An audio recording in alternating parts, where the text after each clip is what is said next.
ನಾರಾಯಣಂ ಸುರಗುರುಂ ಜಗದೇಕನಾಥಂ ಭಕ್ತಪ್ರಿಯಂ ಸಕಲಲೋಕನಮಸ್ಕೃತಂ ಚ ತ್ರೈಗುಣ್ಯವರ್ಜಿತಮಜಂ ವಿಭುಮಾದ್ಯಮೀಶಂ ವಂದೇ ಭವಘ್ನಮರಾಸುರಸಿದ್ಧವಂದ್ಯಂ ನಾರಾಯಣಂ ನಮಸ್ಕೃತ್ಯ ನರಂ ಚೈವ ನರೋತ್ತಮಂ ದೇವೀಂ ಸರಸ್ವತೀಂ ವ್ಯಾಸಂ ತತೋ ಜಯಮುದೀರಯೇ. ಸ್ವಸ್ತ್ಯಸ್ತು ಸತಾಂ ಹರಿಃ ಓಂ. ಮಹಾಭಾರತದ ಚಿಂತನೆಯ ಭೀಷ್ಮ ಪರ್ವದ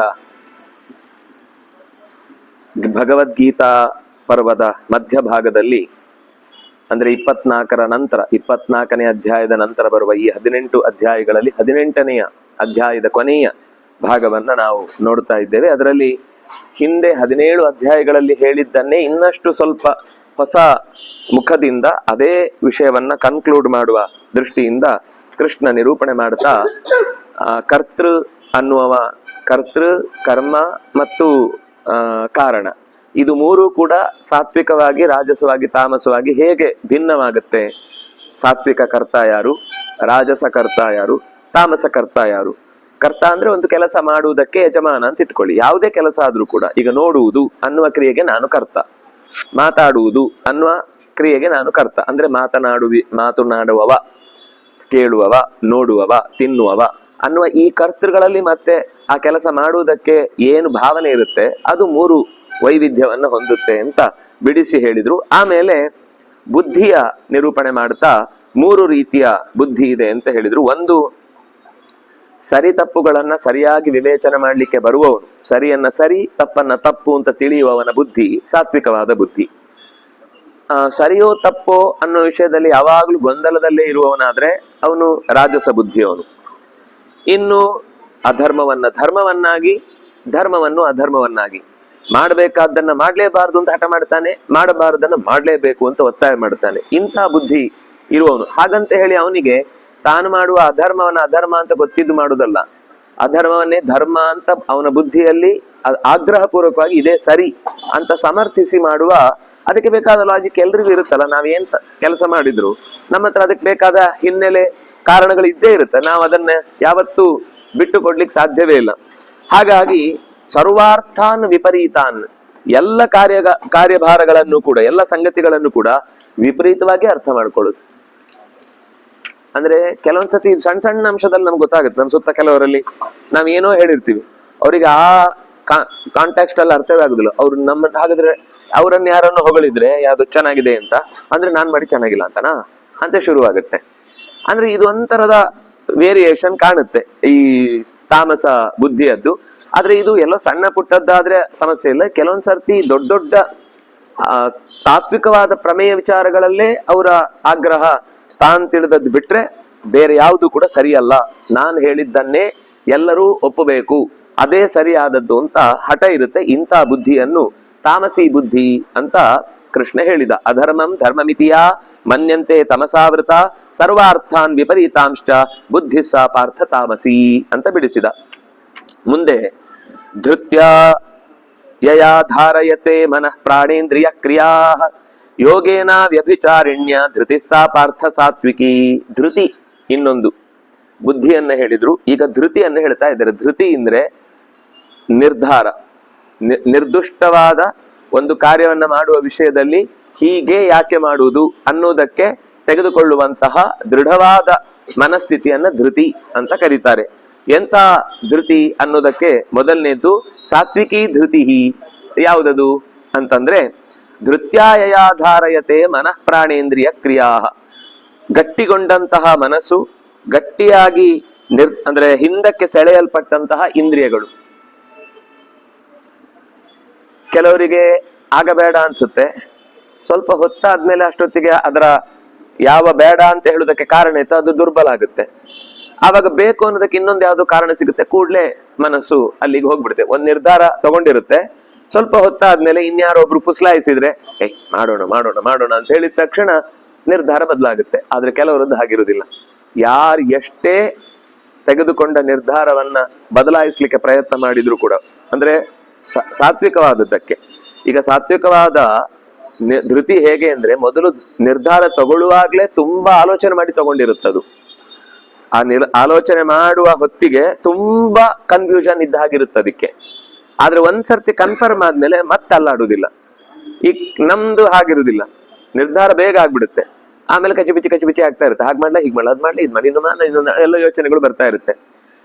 ಕೆಲವರದ್ದು ಹಾಗಲ್ಲ, ಯಾವತ್ತೂ ನಿರ್ಧಾರ ಆಗುದೇ ಇಲ್ಲ, ಕೊನೆಯವರೆಗೂ ಹೀಗಿರುತ್ತೆ ಅಂತ ಅನ್ಕೊಂಡ್ರೆ ಅವರ ಕೊನೆ ಸ್ಟೇಜ್ ಅಲ್ಲಿ ಬಂದ್ರು ಅಂದ್ಮೇಲೆ ಬಂದ್ರು ಅಂತ ನಿಶ್ಚಯ.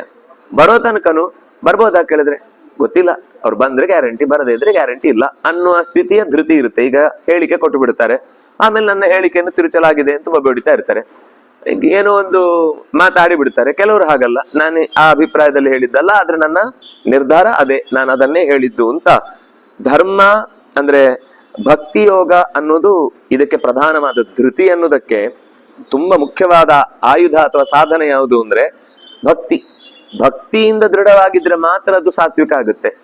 ಭಕ್ತಿ ಇಲ್ಲದೆ ಹಠದಿಂದ ಸಾಧನೆ ಆಗಿದ್ರೆ, ಕೇವಲ ನನ್ನವರು ಅನ್ನುವ ವ್ಯಾಮೋಹವೋ ಅಥವಾ ಅವನು ನನಗೆ ವಿರೋಧ ಮಾಡಿದ್ದಾನೆ ಅನ್ನುವ ದ್ವೇಷದಿಂದಲೂ ನಿರ್ಧಾರ ಆಗಿದ್ರೆ ಸತ್ರು ಮರಿಯಲ್ಲ ಅಂತಾರೆ. ಧೃತಿ ಗಟ್ಟಿ, ಆದ್ರೆ ಆ ಧೃತಿಯಿಂದ ಏನು ಲಾಭ ಇಲ್ಲ, ಅಥವಾ ಆ ಧೃತಿ ಯಾವತ್ತೂ ಕೂಡ ಯಾರನ್ನು ಕೂಡ ಉತ್ತಮ ಸ್ಥಿತಿಗೆ ಕರ್ಕೊಂಡು ಹೋಗುದಿಲ್ಲ. ಹಾಗಾಗಿ ಭಕ್ತಿಯೋಗದಿಂದ ಕೂಡಿದ ಗಟ್ಟಿಯಾದ ಮನಸ್ಸು ಮತ್ತು ಉಸಿರಾಟದ ಅಂದ್ರೆ ಸರಿಯಾದ ಕ್ರಮ ಮತ್ತು ಇಂದ್ರಿಯಗಳ ವ್ಯವಸ್ಥೆ, ಇಂದ್ರಿಯಗಳ ಕಾರ್ಯಕಲಾಪಗಳು, ಇದು ಯಾವತ್ತೂ ಕೂಡ ಅವ್ಯಭಿಚಾರಿಣ್ಯ ಯೋಗೇನ, ದಾರಿ ಕೆಡದ ಸ್ಥಿತಿಯಿಂದ ಯಾರ ಧೃತಿ ನಿಂತಿರುತ್ತೋ ಅದು ಸಾತ್ವಿಕ ಧೃತಿ.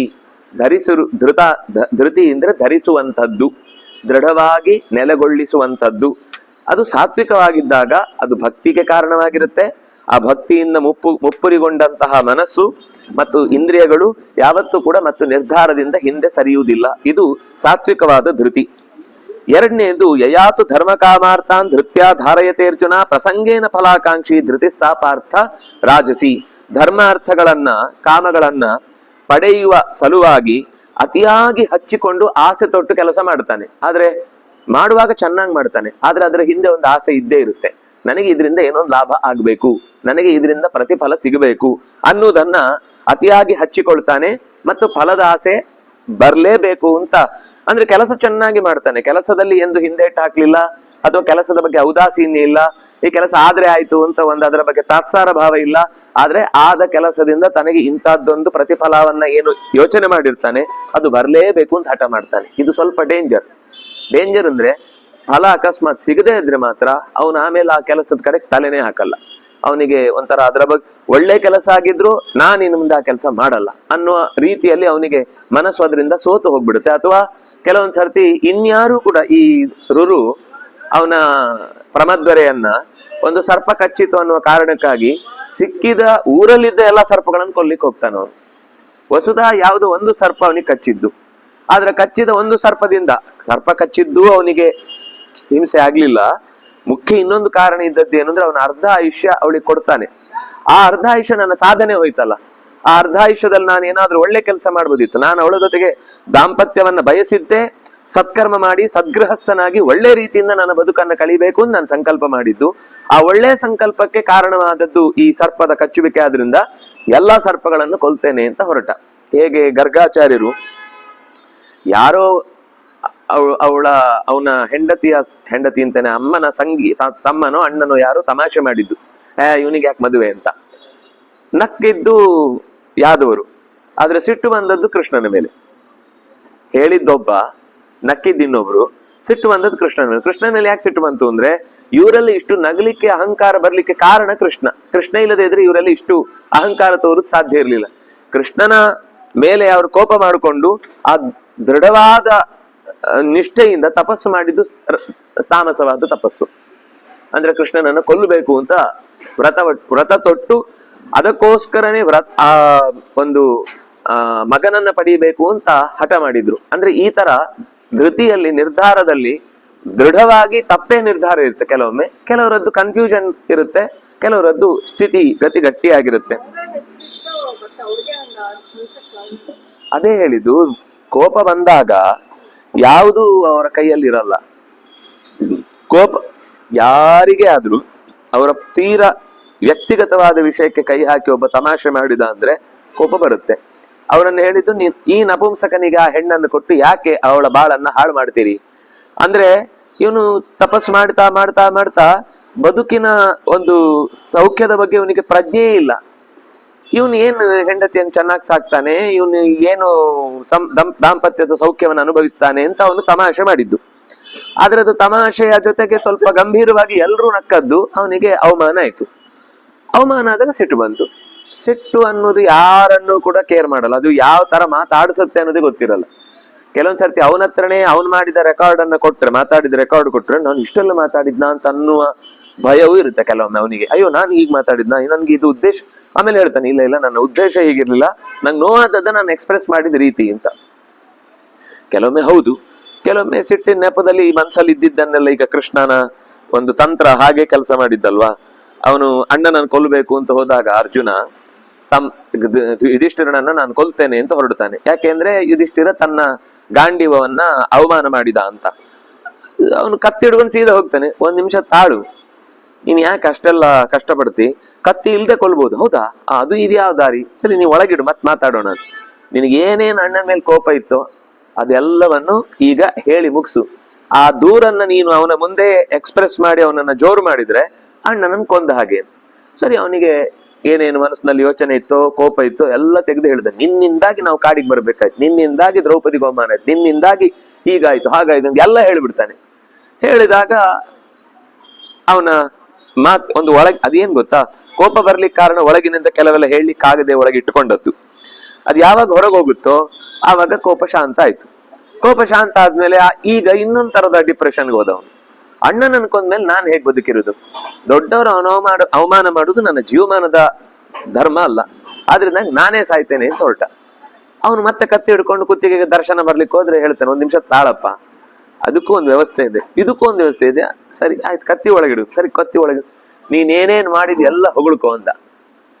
ನಾನು ದ್ರೌಪದಿಯನ್ನು ಗೆದ್ದು ತಂದೆ, ಅರಗಿನ ಮನೆ ಅದು ಈ ಕಾಂಡವ ದಹನವನ್ನ ಮಾಡಿದೆ, ರಾಕ್ಷಸರನ್ನ ಕೊಂದೆ, ಇಂದ್ರಕೀಲ ಪರ್ವತಕ್ಕೆ ಹೋಗಿ ಹಾಗ್ ಮಾಡಿದೆ ಹೀಗ್ ಮಾಡಿದೆ, ತಪಸ್ ಮಾಡಿದೆ, ಪಾಶುಪತಾಸ್ತ್ರ ಅದು. ಸರಿ, ಅಲ್ಲಿಗೆ ಅವನಿಗೆ ಅದು ಹೇಳ್ಬೇಕಿತ್ತು ಒಳಗೆ. ಅದೆಲ್ಲ ಹೇಳಿದ್ಮೇಲೆ ಒಂದ್ಸರ್ತಿ ಸಮಾಧಾನ ಆಯ್ತು. ಹೀಗೆ ಎರಡೂ ಸಮಸ್ಯೆ ಒಂದು ವೇಳೆ ಅವತ್ತು ಕೃಷ್ಣ ಇಲ್ಲ ಅಂದ್ರೆ ಯುದ್ಧ ಮಾಡದೆ 2 ಮರ್ಡರ್ ಆಗ್ತಿತ್ತು. ಅದೇ ಈಗ ಇವನನ್ನ ಯಾರು ವಿಶ್ವಾಮಿತ್ರನದ್ದು ಹೇಳುವಾಗ್ಲೂ ಮೇನಕೆಯ ಜೊತೆಗೆ ಸಂಸಾರ ಮಾಡಿ ಅವನು ಕಾಮವನ್ನ ಗೆದ್ದ. ಆದ್ರೆ ಮತ್ತೆ ರಂಭೆ ಬಂದಾಗ ಕೋಪ ಬಂತು ಮತ್ತೆ ಆ ಅಧಿಕಾರವನ್ನ ಚಲಾಯಿಸುವ ದೃಷ್ಟಿಯಿಂದ ಅವನು ಕೋಪ ಮಾಡಿಕೊಂಡು ಯುದ್ಧಕ್ಕೆ ಅಂದ್ರೆ ಯಾವುದು ಶಾಪವನ್ನು ಕೊಟ್ಟ. ಆ ಶಾಪ ಕೊಟ್ಟದ್ರಿಂದಾಗಿ ಮತ್ತೆ ತಪಸ್ ಕಳ್ಕೊಂಡ. ಅಂದ್ರೆ ಕಾಮವನ್ನು ಗೆಲ್ಬಹುದು, ಕೋಪವನ್ನು ಗೆಲ್ಲುವುದು ಕಷ್ಟ, ಅಹಂಕಾರವನ್ನು ಗೆಲ್ಲುವುದು ಕಷ್ಟ. ಅದು ನಮ್ಗೆ ಗೊತ್ತೇ ಇಲ್ಲದೆ ಮುಡಿಯ ತನಕ ಅಡಗಿಕೊಂಡಿರುತ್ತೆ. ನನಗೆ ಕೋಪ ಇಲ್ಲ, ನನಗೆ ತಾಪ ಇಲ್ಲ, ನನಗೆ ಅಹಂಕಾರ ಇಲ್ಲ ಅಂತ ನಾವು ಕೆಳಗೆ ಹೀಗೆ ತಳ್ತಾನೆ ಇರ್ತೇವೆ. ಅದು ತಳ್ಳಿ ಒಳಗೆ ಸೇರ್ಕೊಂಡ್ಬಿಟ್ಟಿರುತ್ತೆ.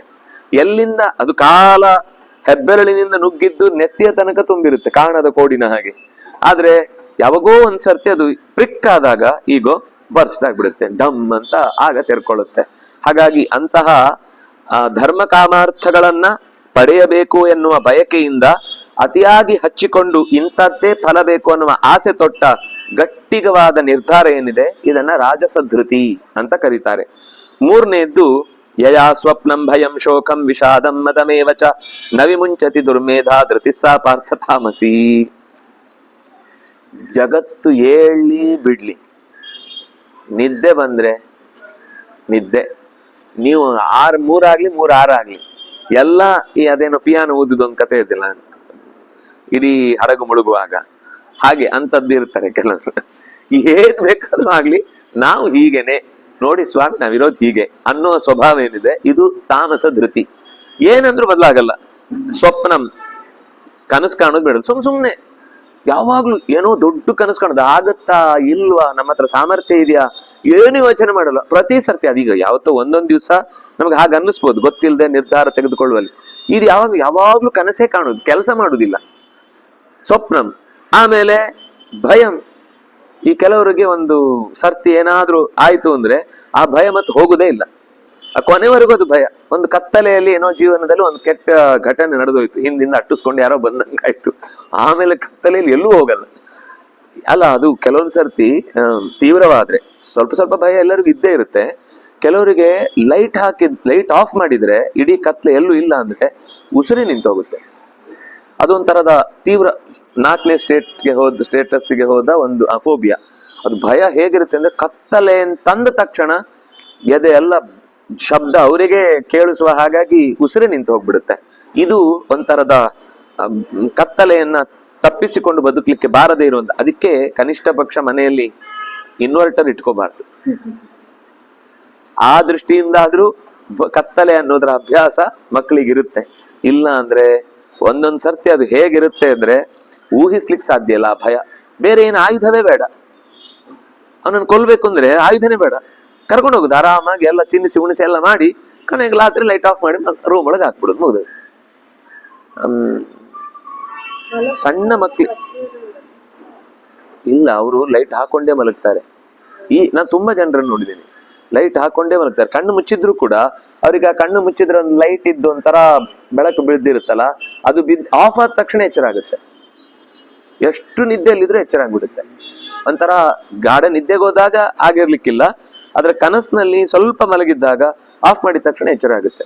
ಮಧ್ಯದಲ್ಲಿ ಆಫ್ ಮಾಡಿ ಅವ್ನ್ ಮಲಗಿ ಆಯ್ತು ಅಂತ ಅನ್ಕೊಂಡು ಆಫ್ ಮಾಡಿ ಅವ್ನು ಹೇಳುವಾಗ ಇಲ್ಲ ಅಂದ್ರೆ ಮತ್ತೆ ಎಲ್ಲರನ್ನ ಎಬ್ಬಿಸ್ಬಿಡ್ತಾನೆ ಕಿರ್ಚಿ ಬೊಬ್ಬೆ ಹಾಕಿ.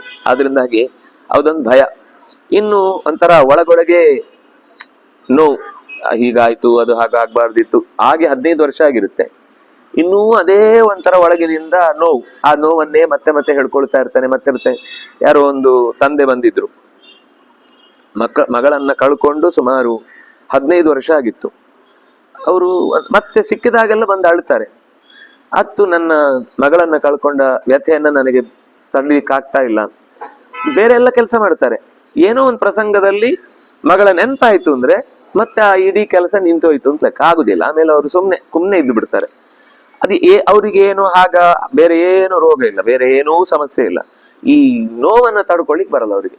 ಅಳ್ತಾ ಇರ್ತಾರೆ ಕೂತ್ಕೊಂಡು, ಸ್ವಲ್ಪ ಹೊತ್ತು 1 ಗಂಟೆ ಎಲ್ಲೋ ಒಂದು ಮೂಲೆಯಲ್ಲಿ ಹೋಗಿ ಕೂತ್ಕೊಂಡು ಹತ್ತು ಬಿಡ್ತಾರೆ. ಆಮೇಲೆ ಮತ್ತೆ ಮಾಮೂಲಿ ಪ್ರಕಾರ ಬರ್ತಾರೆ. ಅವರಿಗೆ ನನಗೆ ಇನ್ನೊಬ್ರು ಮುಂಬೈಯಲ್ಲಿದ್ದಾಗ ಅವ್ರ ಹೆಸರೇನು ಮತ್ತೆ ಅವರು ಒಬ್ರು ಹಾಗೆ ತಾಯಿಯನ್ನ ಕಳ್ಕೊಂಡು ಸುಮಾರು 24 ವರ್ಷನೋ 28 ವರ್ಷನೋ ಆಗಿದೆ. ಪ್ರತಿ ಸರ್ತಿ ಸಿಕ್ಕಿದಾಗ್ಲೂ ಫೋನ್ ಮಾಡಿದಾಗ ನನಗೆ ನನ್ನ ತಾಯಿಯನ್ನ ಕಳ್ಕೊಂಡ ನೋವನ್ನ ನಂಗೆ ಅಷ್ಟಾಗಿ ಅವರು ಗೋವಿಂದಾಚಾರ್ಯರ ಶಿಷ್ಯ, ಎಲ್ಲಾ ಗೀತೆ ಉಪನ್ಯಾಸ ಕೇಳಿದ್ದಾರೆ, ಎಲ್ಲಾ ಶಾಸ್ತ್ರಗಳ ಬಗ್ಗೆ ಅವರಿಗೆ ಪರಿಚಯ ಇದೆ. ಆದ್ರೆ ಮತ್ತೆ ಅವರು ಪಾಪ ಈ ತರ ಶಾಸ್ತ್ರೀಯವಾಗಿ ಎಲ್ಲೂ ಓದಿದ್ದಲ್ಲ, ಕೇಳಿ ಕೇಳಿ ಕೇಳಿ ಹೀಗೆ ಯಾರ್ಯಾರ ಹತ್ರ ಕೇಳಿಯೇ ಕಲ್ತದ್ದು. ಆದ್ರೆ ಅವರಿಗೆ ಆ ತಾಯಿಯ ನೆನಪಾದ ಮೇಲೆ ಅವರು ಮತ್ತೆ ಏನು ಮಾತಾಡಲ್ಲ. ನಂಗೆ ಆ ನೋವು ತಡ್ಕೊಳಿಕ್ ಆಗಲ್ಲ ಅಂತ. ನಂಗೆ ಅದನ್ನ ಅಂದ್ರೆ ಅಷ್ಟು ಹಚ್ಕೊಂಡಿದ್ರು ಅನ್ನೋದು ಗುಣ ಇದೆ ಅದರಲ್ಲಿ. ಆದ್ರೆ ಆ ನೋವಿನಿಂದ ಆಚೆ ಬರ್ಲಿಕ್ಕೆ ಆಗುದಿಲ್ಲ ಅಂದ್ರೆ ಏನು ಅಂತ ಗೊತ್ತಾಗಲ್ಲ. ನಾನು ಅವರಿಗೆ ಬೇಕಾದ್ದೆಲ್ಲ ಹೇಳಿ ಆಯ್ತು, ನೋಡಿ ಒಬ್ಬ ವ್ಯಕ್ತಿಯ ಶರೀರ ಅಂದ್ರೆ ಅದಿಷ್ಟೇ ದಿವಸ ಇರುದು, ನೀವು ಇಲ್ಲಿ ತನಕ ಇದ್ದಿದ್ರೆ ಅವ್ರಿಗೆ ಕಷ್ಟ ಆಗ್ತಿತ್ತು. ಅವ್ರು ಸರಿಯಾದ ಕಾಲಕ್ಕೆ ಹೋಗಿದ್ದಾರೆ, ಅವರು ಅನಾಯಾಸವಾದ ಮರಣವನ್ನು ಹೊಂದಿದ್ದಾರೆ. ಇದೆಲ್ಲ ಗೊತ್ತುಂಟು ಆಚಾರ್ಯ, ನನಗೆ ಇದೆಲ್ಲ ಗೊತ್ತಿದೆ. ಆದ್ರೂ ನನ್ನ ಮನಸ್ಸು ಆ ಕಳ್ಕೊಂಡ ವ್ಯಥೆಯನ್ನ ನನಗೆ ಬೇರೆದ್ರಿಂದ ಅದನ್ನ ನನ್ಗೆ ಹೆಂಡತಿ ಬಂದ್ರು, ಮಕ್ಕಳು ಬಂದ್ಲು, ಮೊಮ್ಮಕ್ಕಳು ಬಂದಿದ್ದಾರೆ, ಆದ್ರೂ ನನಗೆ ಆ ಸ್ಥಾನಕ್ಕೆ ಮತ್ತೊಬ್ಬರನ್ನ ನಂಗೆ ಕಲ್ಪಿಸ್ಕೊಂಡು ಅವ್ರ ಜೊತೆಗೆ ಸುಖವಾಗಿರ್ಲಿಕ್ಕೆ ಆಗ್ತಿಲ್ಲ. ನಂಗೆ ಆ ಕಳ್ಕೊಂಡದ್ದೇ ವ್ಯಥೆ ಆಗುತ್ತೆ. ಇದು ಒಂಥರ ಒಳಗಿನ ತಾಮಸವಾದ ಧೃತಿ. ಅಂದ್ರೆ ಕೆಟ್ಟವರು ಅಂತಲ್ಲ, ಅವ್ರು ಒಳ್ಳೆಯವರೇ. ಆ ಧೃತಿಯಲ್ಲಿ ಮಾತ್ರ ಒಂದು ದೃಢವಾದ ನೋವೇ ಅಂಟ್ಕೊಂಡ್ಬಿಟ್ಟಿದೆ, ಸುಖ ಅಂಟ್ಕೊಂಡಿಲ್ಲ, ನೋವು ಅಂಟ್ಕೊಂಡ್ಬಿಟ್ಟಿದೆ.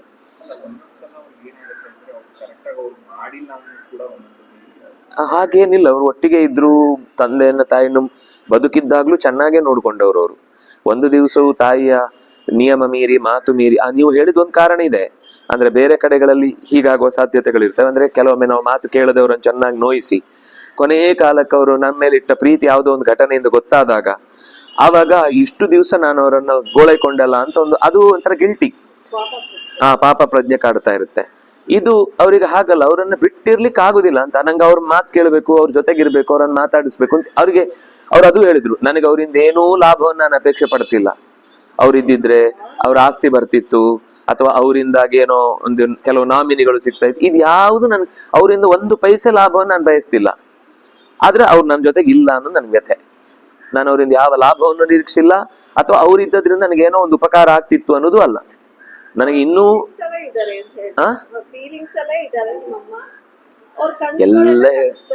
ಎಲ್ಲ ಹೇಳಿ ಆಯ್ತು. ತಾಮಸ ಅಲ್ಲ, ಅವ್ರಿಗೆ ಬೇರೆ ಒಳ್ಳೆ ಕೆಲಸ ಮಾಡ್ಲಿಕ್ಕೆ ಆಗುದಿಲ್ಲ ನೋವು ಬಂದ್ರೆ. ಅವ್ರು ಓದೋದ್ ಬಿಟ್ಬಿಡ್ತಾರೆ, ಆ ಜ್ಞಾನ ಬಿಟ್ಬಿಡ್ತಾರೆ, ಪೂಜೆ ಬಿಟ್ಬಿಡ್ತಾರೆ, ಎಲ್ಲ ಬಿಟ್ಬಿಡ್ತಾರೆ. ದೇವ್ರು ಇಲ್ಲ ಅಂತ ಮಾತಾಡ್ಲಿಕ್ಕೆ ಶುರು ಮಾಡ್ತಾರೆ. ಆ ಹೊತ್ತಿಗೆ ಇದ್ದಕ್ಕಿದ್ದಾಗ ಎಲ್ಲ ನೆಗೆಟಿವ್ ಶುರುವಾಗುತ್ತೆ. ಆಮೇಲೆ ಅವ್ರಿಗೆ ಅನ್ಸುತ್ತೆ ನಾನು ಮಾತಾಡೋದು ತಪ್ಪು ಅಂತ. ಆದ್ರೆ ಆ ಹೊತ್ತಿಗೆ ಮಾತ್ರ ಅವ್ರಿಗೆ ನೀವು ಏನ್ ಸಮಾಧಾನ ಮಾಡಿದ್ರೆ ಸಮಾಧಾನ ಆಗಲ್ಲ. ಅದು ಒಳಗೆ ಸೇರಿಕೊಂಡ ಒಂದು ಬುದ್ಧಿಯಲ್ಲಿ ಸೇರಿಕೊಂಡ ಧೃತಿ ಅಂದ್ರೆ ಅದು ಬುದ್ಧಿದ್ದೇ ಪಾರ್ಟ್, ಅಲ್ಲಿಯೇ ಸೇರಿಕೊಂಡ ಒಂದು ವ್ಯಥೆ. ಶಾರದಾಶ್ರಮ ಅವ್ರು ಬಂದಿದ್ದು, ಅವ್ರು ಜಗಜ್ಜನನೇ ನಿಮ್ ತಾಯಿ ಮೇಲಿಲ್ಲ ಅಂತ ತಿಳ್ಕೊಳ್ಳಿ ಅಂದ್ರು. ಸೊ ನಾನು ಅದನ್ನೇ ಹಂಗೆ ಅದೇ ಕೆಲವರಿಗೆ ಆಗುತ್ತೆ, ಕೆಲವರಿಗೆ ಆಗಲ್ಲ. ಆತರ ಅವ್ರು ಥಿಂಕ್ ಮಾಡ್ತಾರಲ್ಲ ತುಂಬಾ ಅವರ ಬಗ್ಗೆ. ಆ ಸೋಲ್ ಬೇರೆ ಕಡೆ ಜನಿಸಿರ್ಬೋದು, ಅವರಿಗೆ ಅದ್ರದ್ದು ಇಫೆಕ್ಟ್ ಆಗ್ತದ ಆಗ್ಬಹುದು. ಯಾಕಂದ್ರೆ ತುಂಬಾ ಜೈವಿಕವಾದ ಸಂಬಂಧ ಅಲ್ಲ ಇರುತ್ತೆ. ಇಲ್ಲ ಅಂದ್ರೆ ಕೆಲವೊಂದ್ಸರ್ತಿ ಶರೀರ ಬಿಟ್ಟು ಹೋದ್ಮೇಲೆ ಅಭಿಮಾನ ಹೋಗಿರುತ್ತೆ, ಅದು ಗೊತ್ತೂ ಆಗಲ್ಲ. ಬೇರೆ ತರದಲ್ಲಿ ಏನಾದ್ರು ಇಲ್ಲ, ಜ್ಞಾಪಕ ಅಲ್ಲ, ಇವರ ಫೀಲಿಂಗ್ಸ್ ಇಂದ ಅವ್ರಿಗೆ ಏನಾದ್ರು ಆ ಕೆಲವರಿಗೆ ಹೇಗೆ ಅಂದ್ರೆ, ಈಗ ಮಗುವಿಗೆ ತಾಯಿ ಎಲ್ಲೋ ಇರ್ತಾಳೆ, ಮಗುವಿಗೆ ಏನೋ ಆದ್ರೆ ಅದು ವ್ಯಥೆ ಪಟ್ಟ ತಕ್ಷಣ ತಾಯಿ ಗೊತ್ತಾಗುತ್ತೆ. ಅದೇ ತರ ಈ ಜೀವಿಗೂ ಕೂಡ ಏನಾದ್ರೂ ಫೀಲಿಂಗ್ಸ್ ಗೊತ್ತಾಗತ್ತಾ ಅಂತ ಅವ್ರು ಕೇಳಿದ್ದು. ನನ್ನನ್ನು ಯಾರೋ ನೆನೆಸ್ತಾ ಇದ್ದಾರೆ, ಈಗ ನಮಗೆ ದಿಕ್ಕಳಿಕೆ ಬಂದಾಗ ಹೇಳುದು ಯಾರೋ ನಿಮ್ಮನ್ನ ನೆನೆಸ್ತಾ ಇದ್ದಾರೆ ಅಂತ. ಹಾಗೆ ಏನಾದ್ರೂ ಫೀಲ್ ಆಗುತ್ತಾ ಅಂತ ಕೇಳಿದ್ದು. ಅದು ಹೇಳುದು ಕಷ್ಟ.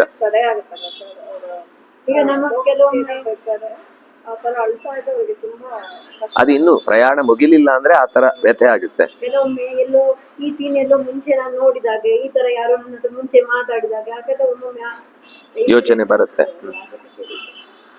ಅಂತೂ ಇನ್ನು ಸೊಕ್ಕು ಅದು ಜೀವದಲ್ಲೇ ಇರುತ್ತೆ. ಒಂದಕ್ಷರ ಸೀಳಿದ್ರೆ, ಒಂದೆದೆ ಸೀಳಿದ್ರೆ ಒಂದು ಅಕ್ಷರ ಇರಲ್ಲ. ಆದ್ರೆ ನಾನು ಮಹಾಜ್ಞಾನಿ ಅನ್ನುವ ಸೊಕ್ಕಿರುತ್ತೆ ಕೆಲವರಿಗೆ. ಹಾಡಲಿಕ್ಕೆ ಬರುದೇ ಇಲ್ಲ, ಆದ್ರೆ ಫೇಮಸ್ ಆಗ್ಬಿಟ್ಟಿರ್ತಾರೆ ಯಾರದು ಹೆಸರಿಂದ. ಆಮೇಲೆ ಅವರಿಗೆ ಅವಮಾನ ಆದ್ರೂ ಅದನ್ನ ಸೊಕ್ಕು ಬಿಡಲ್ಲ. ಇದು ಒಂಥರ ತಾಮಸವಾದ ಧೃತಿ. ಆ ಸೊಕ್ಕಿನಿಂದ ವಿಷಾದಂ ಮದಮೇವಚ, ಆ ಮದವು ಕೂಡ ಒಂದು ರೀತಿ ಸಿಕ್ಕಾಪಟ್ಟೆ ಅಹಂಕಾರದ ತುತ್ತ ತುದಿ. ನವಿ ಮುಂಚತಿ, ಯಾವತ್ತೂ ಆ ಮದವನ್ನಾಗ್ಲಿ, ವಿಷಾದವನ್ನಾಗ್ಲಿ, ಶೋಕವನ್ನಾಗ್ಲಿ, ಭಯವನ್ನಾಗ್ಲಿ ಬಿಡುವುದೇ ಇಲ್ಲ. ಬಿಡದೇ ಇರುವಂತಹ ರೀತಿಯ ಈ ಎಲ್ಲ ದುರ್ಗುಣಗಳಿಗೆ ಕಾರಣವಾದಂತಹ ಯಾವ ದುರ್ಮೇಧ, ಯಾವ ಕೆಟ್ಟ ಮೇಧಾಶಕ್ತಿ, ನೆನಪಿನ ಶಕ್ತಿ ಅಥವಾ ದುರ್ಲಭ ದೌರ್ಬಲ್ಯ ಇದೆಯೋ, ಆ ದೌರ್ಬಲ್ಯವನ್ನ ತಾಮಸಿ ಧೃತಿ ಅಂತ ಕರೀತಾರೆ. ಸುಖಂ ತ್ವಿದಾನೀಂ ತ್ರಿವಿಧಂ, ಮೂರು ತರದ ಸುಖಗಳಿವೆ. ಶೃಣುಮೇ ಭರತರ್ಷಭ, ಓ ಭರತರ್ಷಭನೇ ಶೃಣು, ನಿನಗೆ ಅದರ ವಿವರಣೆಯನ್ನು ಹೇಳ್ತೇನೆ ಕೇಳು. ಅಭ್ಯಾಸಾದ್ ರಮತೆ ಯತ್ರ ದುಃಖಾಂತಂಚ ನಿಗಚ್ಚತಿ. ಅಭ್ಯಾಸದಿಂದ ರಮತೆ, ಮತ್ತೆ ಮತ್ತೆ ಅದನ್ನ ಪುನರಭ್ಯಾಸ ಅಂದ್ರೆ ಮರಳಿ ಮರಳಿ ಪ್ರಾಕ್ಟೀಸ್ ಮಾಡುವುದರಿಂದ ಮನಸ್ಸು ಖುಷಿ ಕೊಡುತ್ತೆ. ಇಂಥದ್ದು ದುಃಖಾಂತಂಚ ನಿಗಚ್ಚತಿ, ನೋವಿನ ಕೊನೆಯನ್ನ ಅಥವಾ ವ್ಯಥೆಯ ಮುಕ್ತಾಯವನ್ನು ಅದು ಹಾಡುತ್ತೆ ಆ ಸುಖ ಅಂತ ಅನ್ನೋದು. ಅಂತಹ ಅಂದ್ರೆ ನಿರಂತರವಾಗಿ ಮತ್ತೆ ಮತ್ತೆ ಬಳಸುವುದರಿಂದ, ಈಗ ಕೆಲವೊಂದೇನು ಅಂದ್ರೆ ಮತ್ತೆ ಮತ್ತೆ ಬಳಸಿದ್ರೆ ಬೋರ್ ಆಗುತ್ತೆ. ಇದು ಹಾಗಲ್ಲ. ಸುಖ ಅಂತ ಅನ್ನೋದು ಮತ್ತೆ ಮತ್ತೆ ಉಪಯೋಗಿಸಿದಷ್ಟು ಖುಷಿ ಕೊಡುವಂಥದ್ದು. ಮತ್ತು ದುಃಖ ಅಂತಂ, ದುಃಖ ಕೊನೆಯಾಗುತ್ತೆ. ಆ ಸುಖ ಬರುವ ತನಕ ದುಃಖ ಇರುತ್ತೆ, ಆ ಸುಖ ಬಂದ್ರೆ ದುಃಖ ಹೊರಟೆ ಹೋಗುತ್ತೆ. ಇಂಥ ದುಃಖದ ಕುರಿತಾದ ನಾನು ವಿಷಯವನ್ನು ನಿನಗೆ ಹೇಳಬೇಕು. ಅದು ಮೊದಲನೇದ್ದು. ಯಾವುದದು? ಎತ್ತದಗ್ರೇ ವಿಷಮಿವ, ಅಗ್ರೇ ವಿಷಂ, ಅದನ್ನ ಸ್ವೀಕರಿಸುವಾಗ, ಈಗ ಉದಾಹರಣೆಗೆ ಕಹಿಬೇವು ಅಥವಾ ಹಾಗಲಕಾಯಿ, ಅದು ತಿನ್ನುವಾಗ ಕಹಿ. ಎತ್ತದಗ್ರೇ ವಿಷಮಿವ ಪರಿಣಾಮೇ ಅಮೃತೋಪಮಂ. ಆದ್ರೆ ಹೊಟ್ಟೆಗೆ ಹೋದಾಗ ಹುಳ ನಾಶ ಆಗುತ್ತೆ, ಅಥವಾ ದೇಹದಲ್ಲಿ ಇನ್ನೇನಾದ್ರೂ ಬೇರೆ ರೋಗಗಳಿದ್ರೆ ಅದು ಪರಿಹಾರ ಆಗುತ್ತೆ. ಪರಿಣಾಮೇ ಅಮೃತೋಪಮಂ, ಅದರ ಪರಿಣಾಮ ತುಂಬಾ ಆರೋಗ್ಯದಾಯಕವಾಗಿರುತ್ತೆ. ತತ್ಸುಖಂ ಸಾತ್ವಿಕಂ ಪ್ರೋಕ್ತಂ. ಇನ್ನೇನು ಅಂದ್ರೆ ಮೊದಲನೇ ಸಲ ಎರಡನೇ ಸಲ ಮಾತ್ರ ಕಹಿ ಆಗ್ಲೂ ಆಗುತ್ತೆ. ಮೊದಲನೇ ಸರ್ತಿ ಏನ್ ಕಹಿಯ ಅನುಭವ ಆಗಿರುತ್ತೆ, ಅದು ಟೇಸ್ಟ್ ಅಂತ ಅನ್ಸಿದ್ಮೇಲೆ ಅದು ಕಹಿಯಾಗಿದ್ರು ಕೂಡ ಒಂದು ಸುಖ ಕೊಡುತ್ತೆ.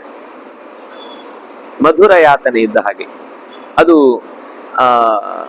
ಹೌದು ಅಂತ ಆಗಿದ್ರು ಕೂಡ, ಕಹಿ ಅನ್ನೋದು ಹೌದು ಅಂತ ಗೊತ್ತಿದ್ರು ಕೂಡ ಇದು ತಿನ್ಬಾರ್ದು ಅಂತ ಒಂಥರ ಅದರ ಬಗ್ಗೆ ಅಸಹ್ಯ ಬರುವುದಿಲ್ಲ.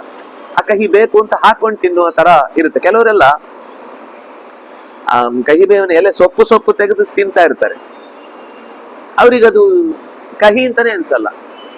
ಈ ಒಳ್ಳೆ ಮೆಣಸು, ಜೀರಿಗೆ ಇಂಥದ್ದೆಲ್ಲ ಮುಷ್ಟಿ ತಿಂತಾ ಇರ್ತಾರೆ, ಅವ್ರಿಗೆ ಏನು ಅನ್ಸಲ್ಲ. ನಮ್ಗೆ ಯಾಕೆ ಒಳ್ಳೆ ಮೆಣಸು ನೋವು ಇಷ್ಟು ಮುಷ್ಟಿ ಹಿಡ್ಕೊಂಡದ್ ನೋಡಿದ್ರೆ ಬಾಯೆಲ್ಲ ಖಾರ ಆಗುತ್ತೆ, ಆದ್ರೆ ಅವರಿಗೆ ಏನೂ ಆಗಲ್ಲ ದೇಹಕ್ಕೆ, ಮತ್ತೆ ತಿನ್ನುವಾಗ್ಲೂ ಖಾರನೇ ಆಗಲ್ಲ. ನಮ್ಮಲ್ಲಿ ಈಗ ಸ್ವಲ್ಪ ಉತ್ತರ ಕರ್ನಾಟಕದವರೆಲ್ಲ ನಾವು ಸಾಮಾನ್ಯ ಮೆಣಸೆಲ್ಲ ತೋರಿಸ್ತೇವೆ ಅಷ್ಟೇ ಪದಾರ್ಥಕ್ಕೆ, ಹಿಂಗ್ ತೋರಿಸಿ ತೆಗೆದಿಡ್ತೇವೆ. ಅವ್ರೇನಂದ್ರೆ ಬಾಯೊಳಗೆ ಹಾಕಿ ಕಚ ಕಚ ಕಚ ಕಚ, ಅದಿಲ್ಲ ಅಂದ್ರೆ ಊಟನೇ ಮಾಡಲ್ಲ. ನೀವು ಏನ್ ಹಾಕಿದ್ರು, ಮೆಣಸು ಹಾಕಿದ್ರೆ ಅದನ್ನ ತೆಗೆದು ಕಚ್ಚಿ ತಿಂದು ಇಡ್ತಾರೆ, ಖಾರ ಕಮ್ಮಿ ಇದೆ ಅಂತಾರೆ, ಮೆಣಸು ಖಾರ ಕಮ್ಮಿ ಇದೆ ಅಂತಾರೆ. ಅಂದ್ರೆ ಆ ತರ ಒಬ್ಬೊಬ್ಬರದು ಒಂದೊಂದ್ ತರ ಸ್ವಭಾವ. ಆದ್ರೆ ನಾರಾಯಣ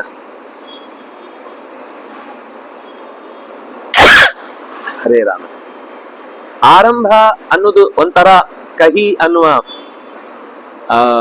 ರೀತಿಯಲ್ಲಿ ಕಾಣಿಸಿದ್ರು ಕೂಡ ಅದರ ಪರಿಣಾಮ, ಈಗ ಮಕ್ಕಳಿಗೆಲ್ಲ ಔಷಧ ಕೊಡುವಾಗ ಕಹಿ ಅಂತ ಬಾಯಿಗೆ ಹಾಕೊಳ್ಳಲ್ಲ ಒಬ್ಬಳು, ಆದ್ರೆ ಅದನ್ನ ತಿನ್ನದೇ ಇದ್ರೆ ಆರೋಗ್ಯ ಬರಲ್ಲ.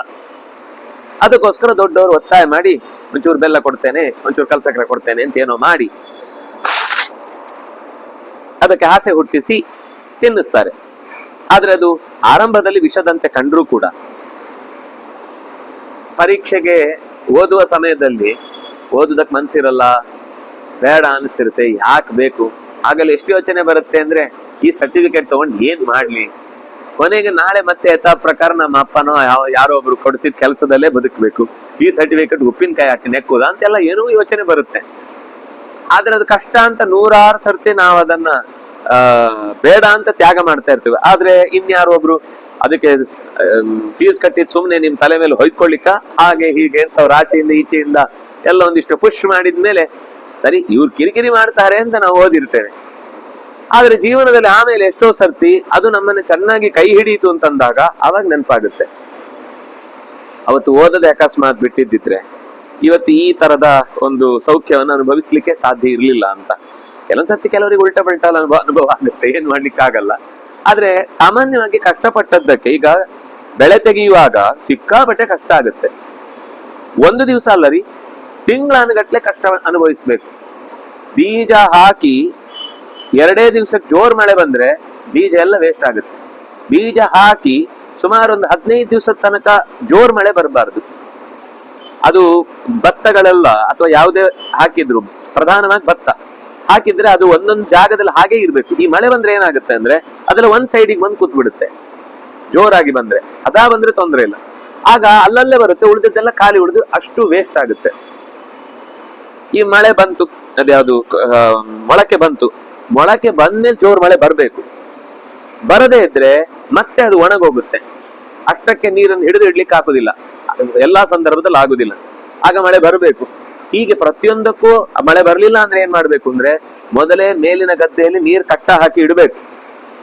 ಮಳೆ ಬರ್ಲಿಲ್ಲ ಅಂದ್ರೆ ಆ ಕಟ್ಟದ ನೀರನ್ನು ಬಿಟ್ಟು ಕೆಳಗೆ ರಾತ್ರಿ ಹಗಲು ಕಾಯ್ಬೇಕು. ಈ ರಾತ್ರಿ ಕೆಲವರು ನಮ್ಮ ಗದ್ದೆಗೆ ಬೇಕು ಅಂತ ಕಡ್ದೋಗ್ಬಿಡ್ತಾರೆ.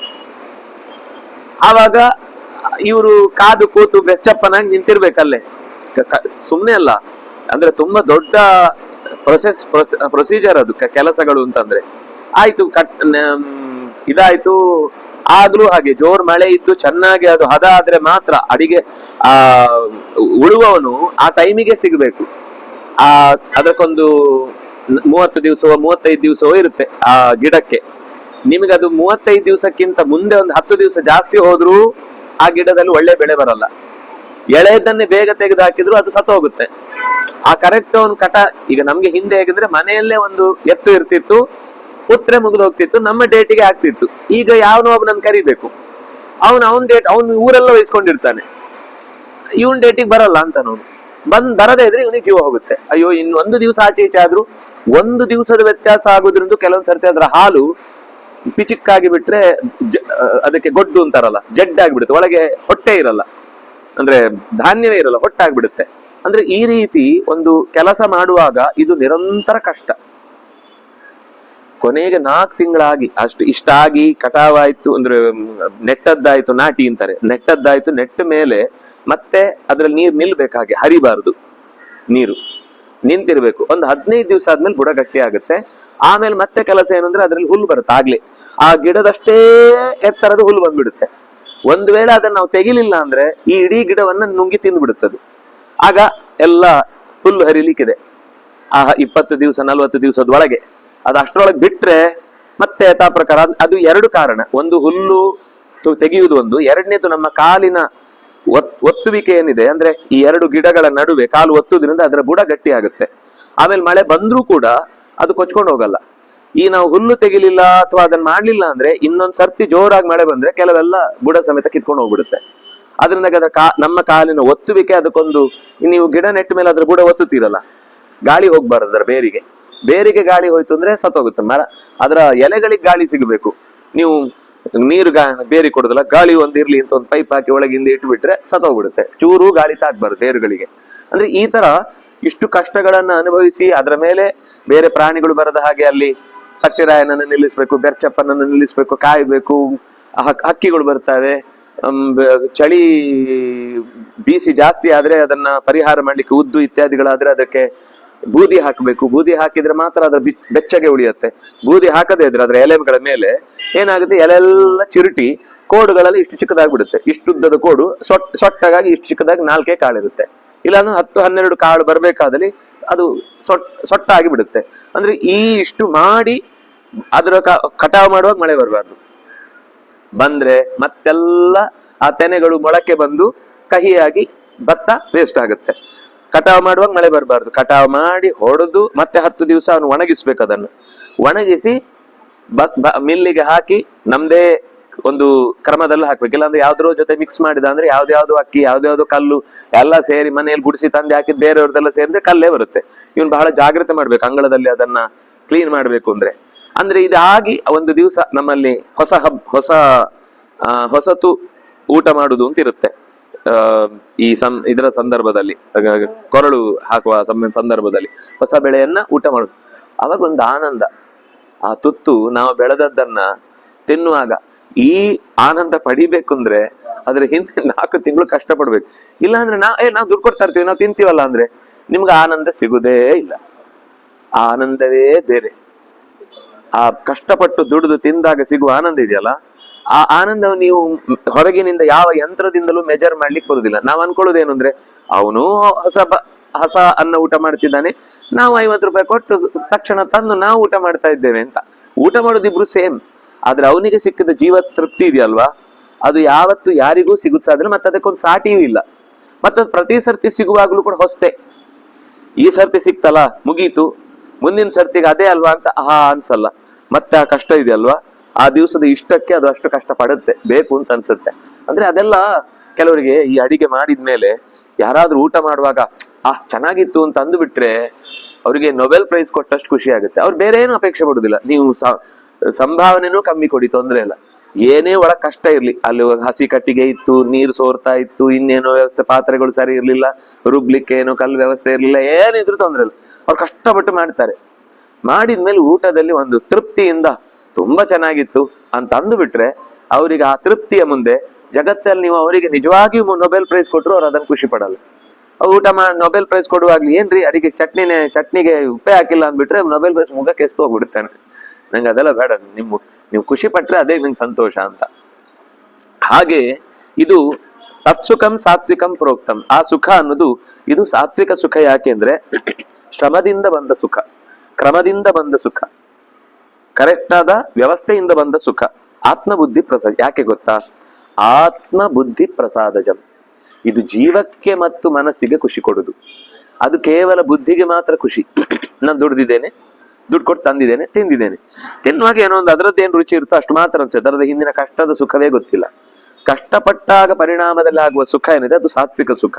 ಎರಡನೇದು ವಿಷಯೇಂದ್ರಿಯ ಸಂಯೋಗ ತ್ಯತ್ತದಗ್ರೇ ಮೃತೋಪಮಂ ಪರಿಣಾಮೇ ವಿಷಮಿಮ ತತ್ಸುಖಂ ರಾಜ ಸಂಸ್ಮೃತಂ.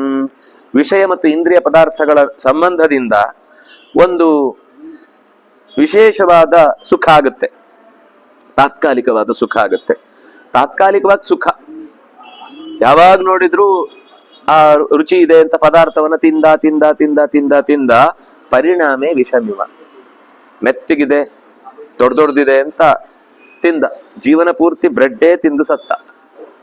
ಕೊನೆಗೆ ಇದು ಆಪರೇಷನ್ ಮಾಡುವಾಗ ಹೇಳ್ತಾರೆ, ನಿಮ್ಮ ಹೊಟ್ಟೆಯ ಕರುಳನ್ನು ಹೊಲಿಲಿಕ್ಕೂ ಸಾಧ್ಯ ಇಲ್ಲ, ಅಷ್ಟು ಕೊಳ್ತೋಗಿದೆ ಅಂತ. ನಾನು ಯಾಕಂದ್ರೆ ಜೀವನ ಪೂರ್ತಿ ಬೇರೆ ನಾರು ಪದಾರ್ಥವೇ ಸಿಕ್ಕಿಲ್ಲ, ಕರುಳು ಅಂಟ್ಕೊಂಡ್ಬಿಟ್ಟಿದೆ. ಈ ಮೈದಾ ಪದಾರ್ಥದಿಂದ ನೀವೇನ್ ಮಾಡಿ ತಿಂದ್ರು ಕೂಡ ಅದ್ರ ಜೊತೆಗೆ ಬೇರೆ ಏನಾದ್ರೂ ಇದ್ರೆ ವಸುತಂ ಅದೇ ವಿಷ. ಅದ್ರ ಜೊತೆಗೆ ಏನಾದ್ರೂ ಸ್ವಲ್ಪ ದಿವಸ ಜಾಸ್ತಿ ಬದುಕ್ತೇವೆ ಅಷ್ಟೇ, ಬಿಟ್ರೆ ಅದೇನು ಅದು ಸುಖ ಅಂತಲ್ಲ. ಆದ್ರೆ ಆ ತಿನ್ನುವಾಗ ಮಾತ್ರ ಬಹಳ ಟೇಸ್ಟಿ ಅಂತ ಅನ್ಸುತ್ತೆ, ಬಹಳ ನಾಲಿಗೆಗೆ ರುಚಿ. ಏನು ಅದು ತೋರಿಸ್ಲಿಕ್ಕೂ ಚಂದ.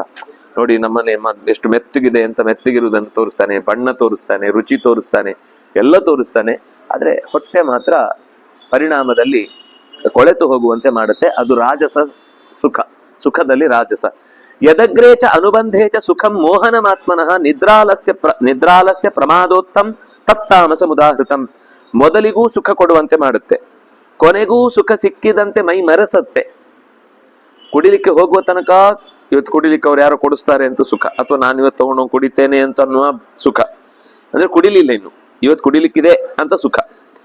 ಕುಡಿದ ಮೇಲೆ ತನ್ನ ಪ್ರಾಬ್ಲಮ್ಗಳು ಸಾಲ್ವ್ ಆಗುದಲ್ಲ, ಅದು ಪ್ರಾಬ್ಲಮ್ಗಳು ಮರ್ತೋಗುದು. ಅದನ್ನ ಇವನು ಸುಖ ಅನ್ಕೊಂಡಿರ್ತಾನೆ. ದೇಹದಲ್ಲಿ ಆ ಸುಖವನ್ನು ಅನುಭವಿಸುವ ನರಮಂಡಲಗಳು ಸತ್ತೋಗ್ಬಿಟ್ಟಿರ್ತವೆ. ವಸುತ ಏನಾಯ್ತು ಅಂದ್ರೆ ಈ ಪ್ರಾಬ್ಲಮ್ಸ್ಗಳು ಪೋಸ್ಟ್ಪೋನ್ ಆದವು ಅಷ್ಟೇ, ಸುಖ ಆಗಿದ್ದಲ್ಲ ಅದು. ಅವನೇನ್ ಅನ್ಕೋತಾನೆ ಅಂದ್ರೆ ನಾನು ಪ್ರಾಬ್ಲಮ್ ಎಲ್ಲ ಮರ್ತು ನೆಮ್ಮದಿ ಆಗಿದ್ದೆ ಅಂತ. ಸಫರಿಂಗ್ ಮೈನಸ್ ಆಯ್ತು, ಕಂಟಿನ್ಯೂ ಆಯ್ತು, ಮತ್ತೆ ಡಬಲ್ ಆಗುತ್ತೆ. ಆಮೇಲೆ ಆಗ್ಲೇ ಮಾಡಿದ್ದಿದ್ರ ಆ ಕೆಲಸ ಅದು ಸ್ವಲ್ಪ ಕಮ್ಮಿ ಕೆಲಸ ಅಲ್ಲ, ಯಾವುದೇ ಮರೆಯುವುದಾದ್ರೂ ಕೂಡ ಆಗ ಮಾತ್ರ ಮರ್ತಿರುದು. ಆ ಮರ್ತಷ್ಟು ಕಾಲದ್ದುಂಟಲ್ಲ, ನೆಕ್ಸ್ಟ್ ಅದು ಬೋನಸ್ ಕೊಡುತ್ತೆ. ಅಷ್ಟೊತ್ತು ಮರ್ತಿದ್ದು ಸೇರಿಯೇ ಮನಸ್ಸು ಇನ್ನು ಏನ್ ಗೊತ್ತಾ ಮರೆಯತ್ತಲ್ಲ, ಆ ಮರೆತ ಕಾಲದ ದೇಹದ ಅನಾರೋಗ್ಯ ಉಂಟಲ್ವಾ, ಆ ತಿಂದದ್ರಿಂದ ಆದ ಅವ್ಯವಸ್ಥೆ, ವಾಂತಿ, ತಲೆನೋವು, ಕಣ್ಣುಗುಡ್ಡೆ ಹೊರಗೆ ಬೀರುದು, ಮೂಗಲ್ಲೆಲ್ಲ ತುಂಬಿಕೊಂಡು ಒದ್ದಾಟ ಪಡುದು, ಅಯ್ಯೋ ಅದರ ಕಷ್ಟಗಳು ಬೇರೆನೆ. ಅದು ಬೈ ಪ್ರಾಡಕ್ಟ್, ಅದು ಏನ್ ಮಾಡ್ಲಿಕ್ಕೂ ಆಗಲ್ಲ. ಆದ್ರೆ ಅವ್ನು ಅನ್ಕೊಳ್ಳೋದು ನನ್ ಕಷ್ಟ ಹೋಯ್ತು ಅಂತ. ಕಷ್ಟ ಹೋಯ್ತಲ್ಲ, ಕಷ್ಟ ಪೋಸ್ಟ್ಪೋನ್ ಆಯ್ತು ಅಷ್ಟೇ. ನೀನ್ ಈಗ ಮರ್ತಿದ್ರಿಂದ ಸಫರ್ ಆಗ್ಲಿಲ್ಲ ಅಂತ ಅನ್ಕೊಂಡ್ರು ಕೂಡ ಆ ಇನ್ನೊಂದು ರೀತಿಯ ದೈಹಿಕವಾದ ಆಯಾಸ, ದೈಹಿಕವಾದ ಶ್ರಮ, ದೈಹಿಕವಾದ ಅನಾರೋಗ್ಯಕ್ಕೆ ತುತ್ತಾಗುದು ಇದಂತೂ ಇದ್ದೇ ಇರುತ್ತೆ. ಇದನ್ನ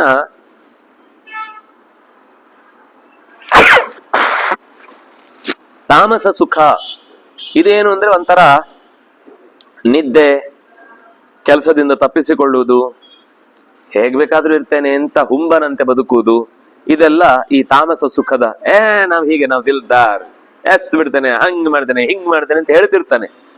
ಅದಕ್ಕೆ ಅವನೇ ಖರ್ಚು ಮಾಡಿದ್ದು. ಆ ಸೊತ್ತು ಈಗ ಅವನ ಹತ್ರ ಎರಡಿತ್ತು, ಒಂದು ಕಳ್ಕೊಂಡ, ಬೇಜಾರಾಗ್ಲಿಲ್ಲ.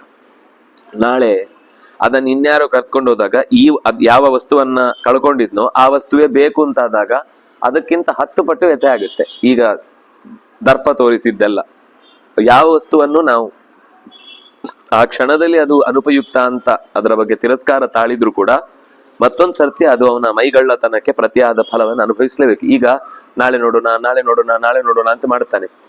ಆ ನಾಳೆಗಳು ಹೋಗಿ ಆ 7ನೇ ದಿನ ಉಂಟಲ್ಲ, ಅದು 6 ದಿನದ ಪ್ರೆಷರನ್ನ ಒಟ್ಟಿಗೆ ತಲೆ ಮೇಲೆ ಹಾಕುತ್ತೆ.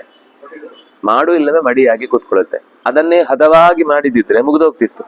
ಇವನೇನಂದ್ರೆ ಅಷ್ಟೇ ಸಾಕು, ಟೈಮು ಒಂದೇ ದಿವಸ ಸಾಕು, 7ನೇ ದಿವಸನೇ ಮಾಡಿದ್ರೆ ಆಯ್ತು ಅಂತ. ಅವತ್ತವನಿಗೆ ಹುಷಾರಿಲ್ಲ. ಈ ಓದುದಕ್ಕೆ ನಾವೆಲ್ಲ ತುಂಬಾ ಪ್ಲಾನ್ ಮಾಡ್ತಾ ಇರ್ತೀವಿ, 7 ದಿವಸ ಉಂಟಲ್ಲ ಅಂತ, ಆಮೇಲೆ 5 ದಿವಸ ಉಂಟಲ್ಲ, ಆಮೇಲೆ 1 ದಿವಸ ಸಾಕಪ್ಪ. ಅವತ್ತು ಇಡೀ ಶೀತ, ತಲೆನೋವು, ಯಾರು ಅಡಿಗೆಯವ್ರು ಬರ್ಲಿಲ್ಲ, ಅವತ್ತು ಅಡಿಗೆ ನಾವೇ ಮಾಡ್ಕೊಳ್ಬೇಕಾಯ್ತು. ಮಾಡ್ಕೊಳ್ಳೋ ದಿವಸ ಓದ್ಲಿಕ್ಕೆ ಪುಸ್ತಕ ಹಿಡ್ಕೋತಾನೆ, ಅದು ಎಣ್ಣೆ ಬಿದ್ದೋಯ್ತು. ಅದನ್ನೆಲ್ಲ ನೋಡ್ಕೊಂಡು ಆಮೇಲೆ ಆಚೆ ಸರ್ ಹತ್ರ ಹೇಳುವಾಗ, ನೋಡಿ ನಾನು ನೀವು ಕಷ್ಟಪಟ್ಟು ಅಡಿಗೆ ಮಾಡ್ಕೊಂಡು ಓದಿದ್ದೇನೆ ಅಂತ ಹೇಳುವ ದುಸ್ಥಿತಿಗೆ ಅವ್ರು ಏನ್ ಪಾಸ್ ಮಾಡ್ತಾರಾ? ಹೋಯ್ತು. ಮೈಗಳ್ಳತನದಿಂದ, ಅಜಾಗ್ರತೆಯಿಂದ, ಸೋಂಬೇರಿತನದಿಂದ ಆ ತಕ್ಷಣದಲ್ಲಿ ಸಿಗುವ ಸುಖವನ್ನ ಏನವನು ಭಾರಿ ಸುಖ ಅಂತ ಅನ್ಕೊಳ್ತಾನೆ, ಅದು ಸುಖ ಅಲ್ಲ, ಅದು ಸುಖದ ಭ್ರಮೆ. ಅದಕ್ಕೆ ತಾಮಸ ಸುಖ ಅಂತ. ಅಥವಾ ಇನ್ನೂ ಒಂಚೂರು ಬಿಡಿಸಿ ಹೇಳುದಾದ್ರೆ, ಇದೆಲ್ಲ ಬಿಡಿ, ಇದು ಕಾಮನ್. ಕೆಲವರಿಗೆ ಇನ್ನೊಬ್ಬರಿಗೆ ಅನ್ಯಾಯ ಆಗಿ, ಇನ್ನೊಬ್ಬರಿಗೆ ನೋವಾಗಿ ಅವರು ಒದ್ದಾಡ್ತಾ ಇದ್ದಾರೆ ಅಂದ್ರೆ, ಆ ಪ್ರಾಣಿಗಳ ಕತ್ತನ್ನು ಕುಯ್ದು ನೆತ್ತರು ಬಸಿತಾ ಇದ್ರೆ ಅದನ್ನ ನೋಡಿ ಖುಷಿ ಪಡ್ತಾರೆ, ಅದನ್ನ ನೋಡಿ ಆನಂದ ಪಡ್ತಾರೆ. ಇದು ತಾಮಸ ಸುಖ. ಈ ಸುಖಕ್ಕೆ ಅಂದ್ರೆ ಇದು ತಾಮಸ ತಾಮಸ ತಾಮಸ ತಾಮಸ. ಆ ತರ ಅದು ವಾಪಸ್ ಬರ್ಲಿಕ್ಕಾಗದೇ ಇರುವ ತಾಮಸ ಸುಖ ಅದು. ನ ತದಸ್ತಿ ಪೃಥಿವ್ಯಾಂ ವಾ ದಿವಿ ದೇವೇಶು ವಾ ಪುನಃ ಸತ್ವಂ ಪ್ರಕೃತಿಜೈರ್ಯುಕ್ತಂ ಮುಕ್ತಂ ಯಥೇಭಿ ಸ್ಯಾತ್ರಿಭಿರ್ಗುಣೈಃ. ಭೂಮಿ, ಸ್ವರ್ಗ ಅಥವಾ ದೇವತೆಗಳ ಜೊತೆಗೆ ಅಥವಾ ಪ್ರಕೃತಿಯಲ್ಲಿ ಎಲ್ಲಿಂದಾದ್ರೂ ಕೂಡ ಈ ಮೂರು ಗುಣಗಳ ಪ್ರಭಾವ ಇದ್ದೇ ಇದೆ. ಪ್ರಕೃತಿಯಲ್ಲಿದೆ, ದೇವತೆಗಳಲ್ಲೂ ಇದೆ, ಮತ್ತು ಭೂಮಿಯಲ್ಲಂತೂ ವಸ್ತುಗಳಿಂದಲೂ ಕೂಡ ನಮಗೆ ಆ ಮೂರು ಗುಣಗಳ ಪ್ರಭಾವ. ಅಂದ್ರೆ ಕೆಲವು ಪದಾರ್ಥ ತಿಂದಾಗ ಇದರಲ್ಲಿ ಸಾತ್ವಿಕ ಭಾವ ಹೆಚ್ಚುತ್ತೆ, ಕೆಲವು ಪದಾರ್ಥಗಳನ್ನು ತಿಂದಾಗ ಇದರ ರಾಜಸ ಸ್ವಭಾವ ಹೆಚ್ಚುತ್ತೆ, ಕೆಲವು ಪದಾರ್ಥ ಹಿಂದೆ ಆಹಾರ ಸಾತ್ವಿಕ ಪ್ರಿಯ ಅಂತ ಅಲ್ಲಿ ಬಿಡಿಸಿದ್ರು. ಹೀಗೆ ಮೂರು ಗುಣಗಳಿಂದ ತ್ರಿಭಿಹಿ ಏತೈಹಿ ಗುಣೈಹಿ ನಿರಂತರವಾಗಿ ಈ ಮೂರು ಗುಣಗಳಿಂದ ತಪ್ಪಿಸಿಕೊಳ್ಳದ ಜೀವಜಾತ ಇಲ್ಲ. ಹ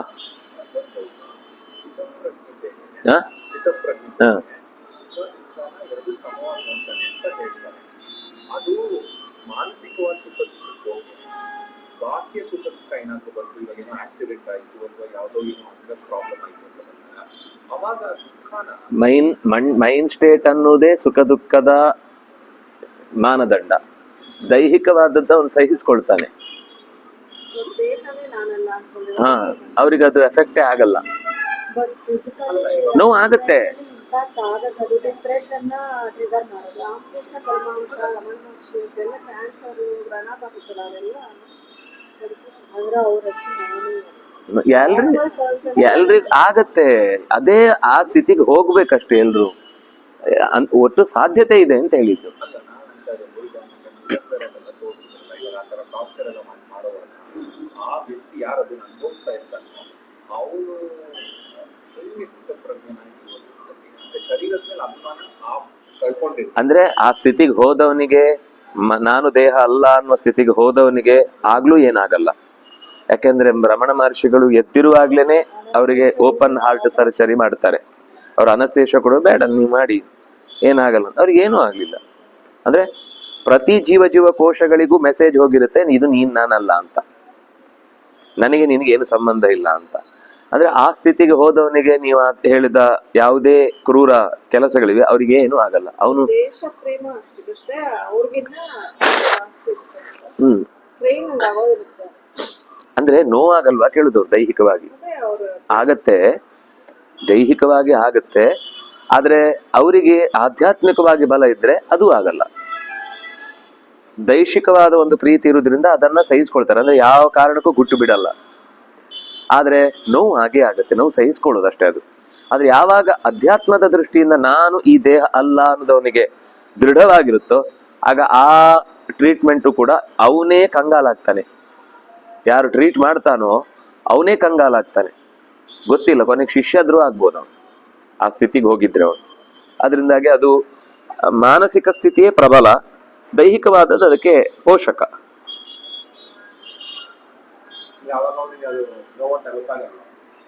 ನಂದಲ್ಲ ಅನ್ಕೊಂಡಿರ್ತಾನೆ, ಹೋಗ್ತಾ ಇರುತ್ತೆ ಅಷ್ಟೇ.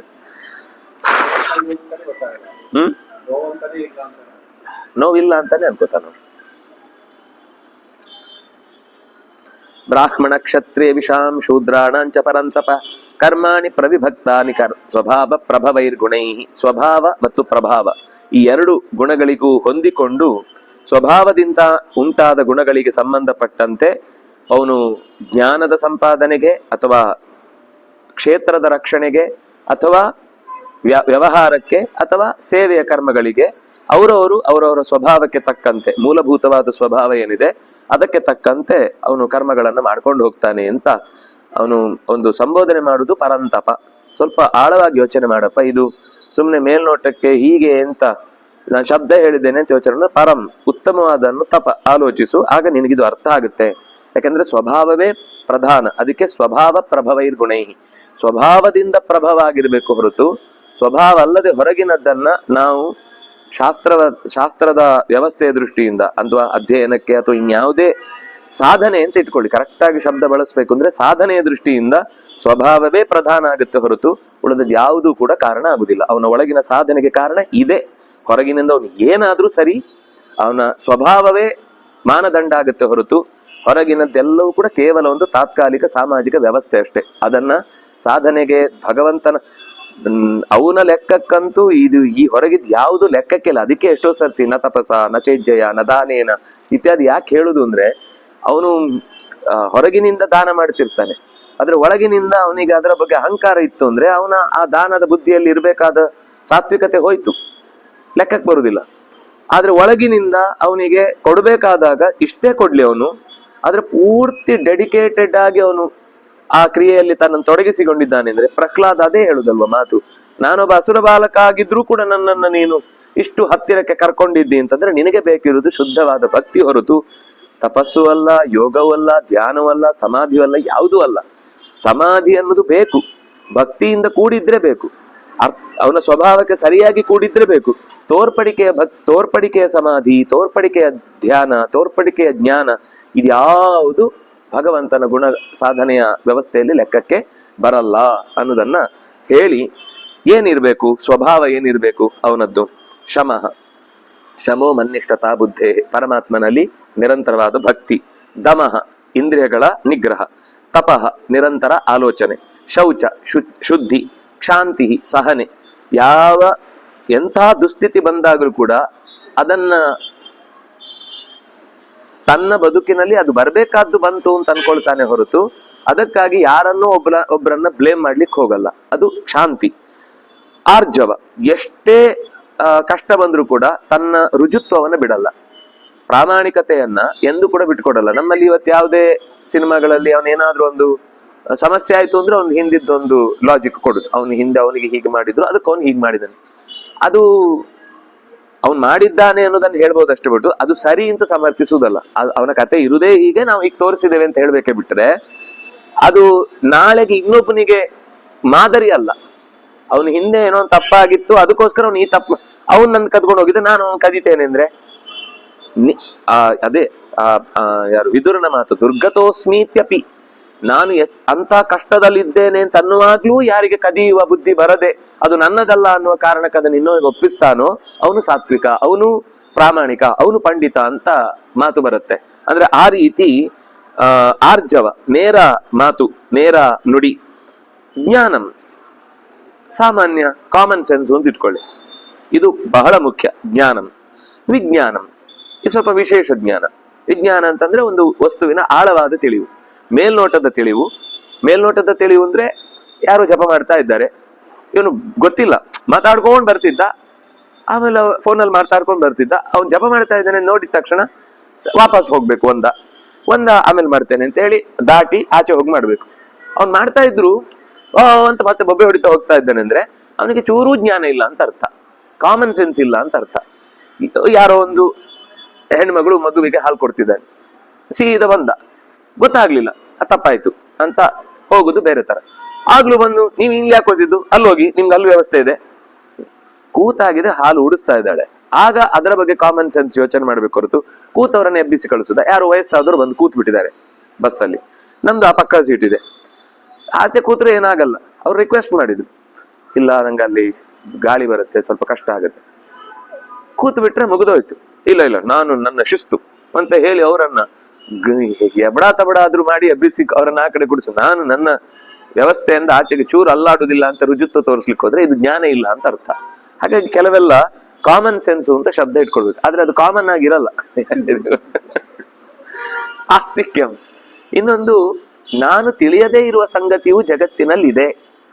ಒಂದು ಪ್ರಧಾನ ಆಸ್ತಿಕ್ಯ ಅಂದ್ರೆ ಭಗವದ್ ಅಸ್ತಿತ್ವ ಬುದ್ಧಿ, ಎಲ್ಲದರ ಹಿಂದೆ ಭಗವಂತ ಇದ್ದಾನೆ ಅನ್ನುವ ಅಸ್ತಿತ್ವ ಬುದ್ಧಿ.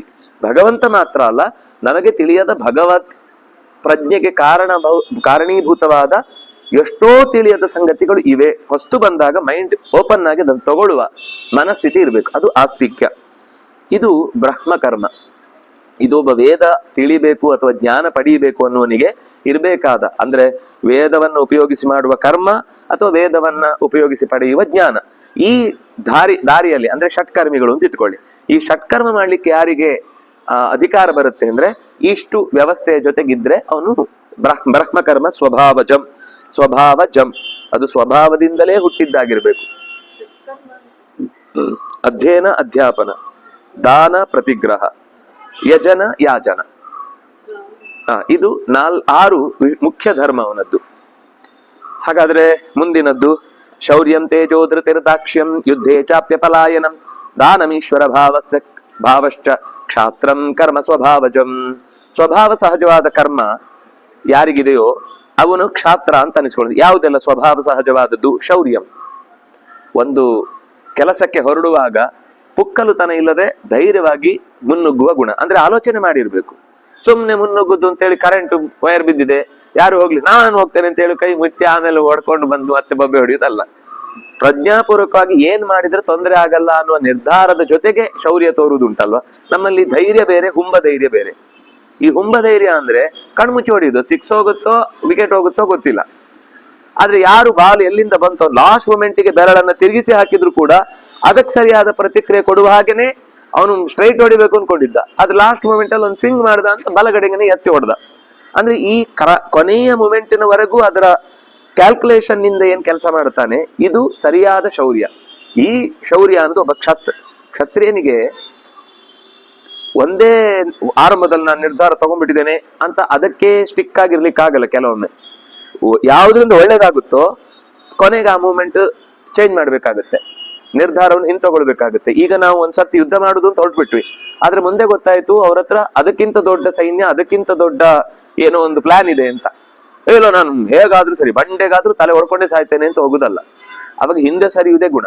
ಈ ಕುದುರೆ ಪ್ರಯಾಣ ಮಾಡಿದ ಹಾಗೆ, ಕುದುರೆ ಪ್ರಯಾಣ ಮಾಡುವಾಗ ಕೆಲವೊಮ್ಮೆ ಹಿಂದೆ ಪ್ರಯಾಣ ಮಾಡುತ್ತೆ, ಕೆಲವೊಮ್ಮೆ ಮುಂದೆ ಪ್ರಯಾಣ. ನಮ್ಮ ಉದ್ದೇಶ ಗೆಲುವು, ಅದು ಬಹಳ ಕ್ಷಾತ್ರನಿಗೆ ಅಗತ್ಯವಾದ ಸಂಗತಿ. ತೇಜ ತಾಕತ್ತು, ಧೃತಿ ನಿರ್ಧಾರ ಗಟ್ಟಿತನ, ದಾಕ್ಷ್ಯ ಅಂದ್ರೆ ದಕ್ಷತೆ ಅಥವಾ ಏನ್ ಹೇಳುದು, ಒಂದು ಕೆಲಸ ಮಾಡ್ಲಿಕ್ಕೆ ಬೇಕಾದಂತಹ ಸರಿಯಾದ ತಿಳುವಳಿಕೆ ಮತ್ತು ಸರಿಯಾದ, ಈಗ ನಾವು ಹೇಳ್ತೇವೆ ಅವನಾದ್ರೆ ಮಾಡ್ತಿದ್ದ, ಕೊನೆಯವರೆಗೂ ನಿಂತು ಮಾಡ್ತಿದ್ದ, ನೀವು ಇವನಿಗೆ ಕೊಟ್ರೆ ಏನ್ ಮಾಡ್ತೇನೆ, ಅವನು ಹೀಗೆ ಎಷ್ಟೋ ಕೆಲಸ ಹೀಗೆ ಅರ್ಥದಲ್ಲಿ ಬಿಟ್ಟಿದ್ದಾನೆ.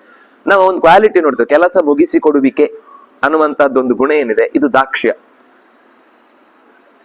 ಇನ್ನು ಯುದ್ಧೇಚ ಅಪಲಾಯನಂ, ಬೆನ್ನು ತೋರಿಸದೆ ಮುನ್ನುಗ್ಗುವುದು.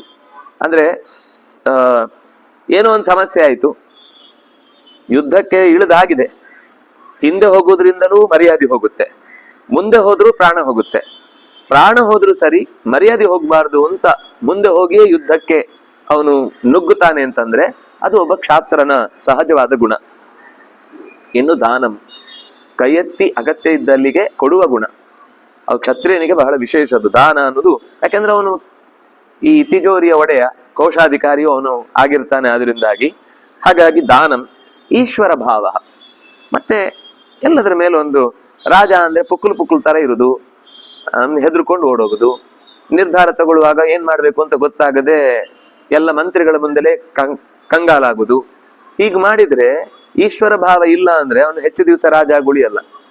ಬಕ್ರ ತರ ಕೆಲವೊಂದ್ ಸರ್ತಿ ರಾಜರನ್ನ ತೋರಿಸ್ತಾರಲ್ಲ ಈ ಕೆಲವು ನಾಟಕಗಳಲ್ಲಿ, ಹಾಗೆ ತುಗುಲಕ್ಕಂತ ಇಟ್ಕೊಳ್ಳಿ, ಸರಿಯಾದ ಭಾವ ಹೇಳುದಾದ್ರೆ. ಈಶ್ವರ ಭಾವ ಒಂದು ಛಾಪು, ಅವರನ್ನು ನೋಡಿದ್ರೆ ನಮಸ್ಕಾರ ಮಾಡ್ಬೇಕು ಅಂತ ಅನ್ನಿಸ್ಬೇಕು, ಎಲ್ಲದರ ಮೇಲೆ ಹೋಲ್ಡ್ ಇರ್ಬೇಕು, ಅವ್ನು ಹೇಳಿದ್ದನ್ನು ಎಲ್ರು ಕೇಳುವ ಹಾಗಿರ್ಬೇಕು. ಅಂದ್ರೆ ಅವನಲ್ಲಿ ಒಳಗಿನಿಂದಷ್ಟು ತಾಕತ್ತಿದ್ರೆ ಮಾತ್ರ ಎದುರುಗಡೆ ಅವನು ಕೇಳ್ತಾನೆ.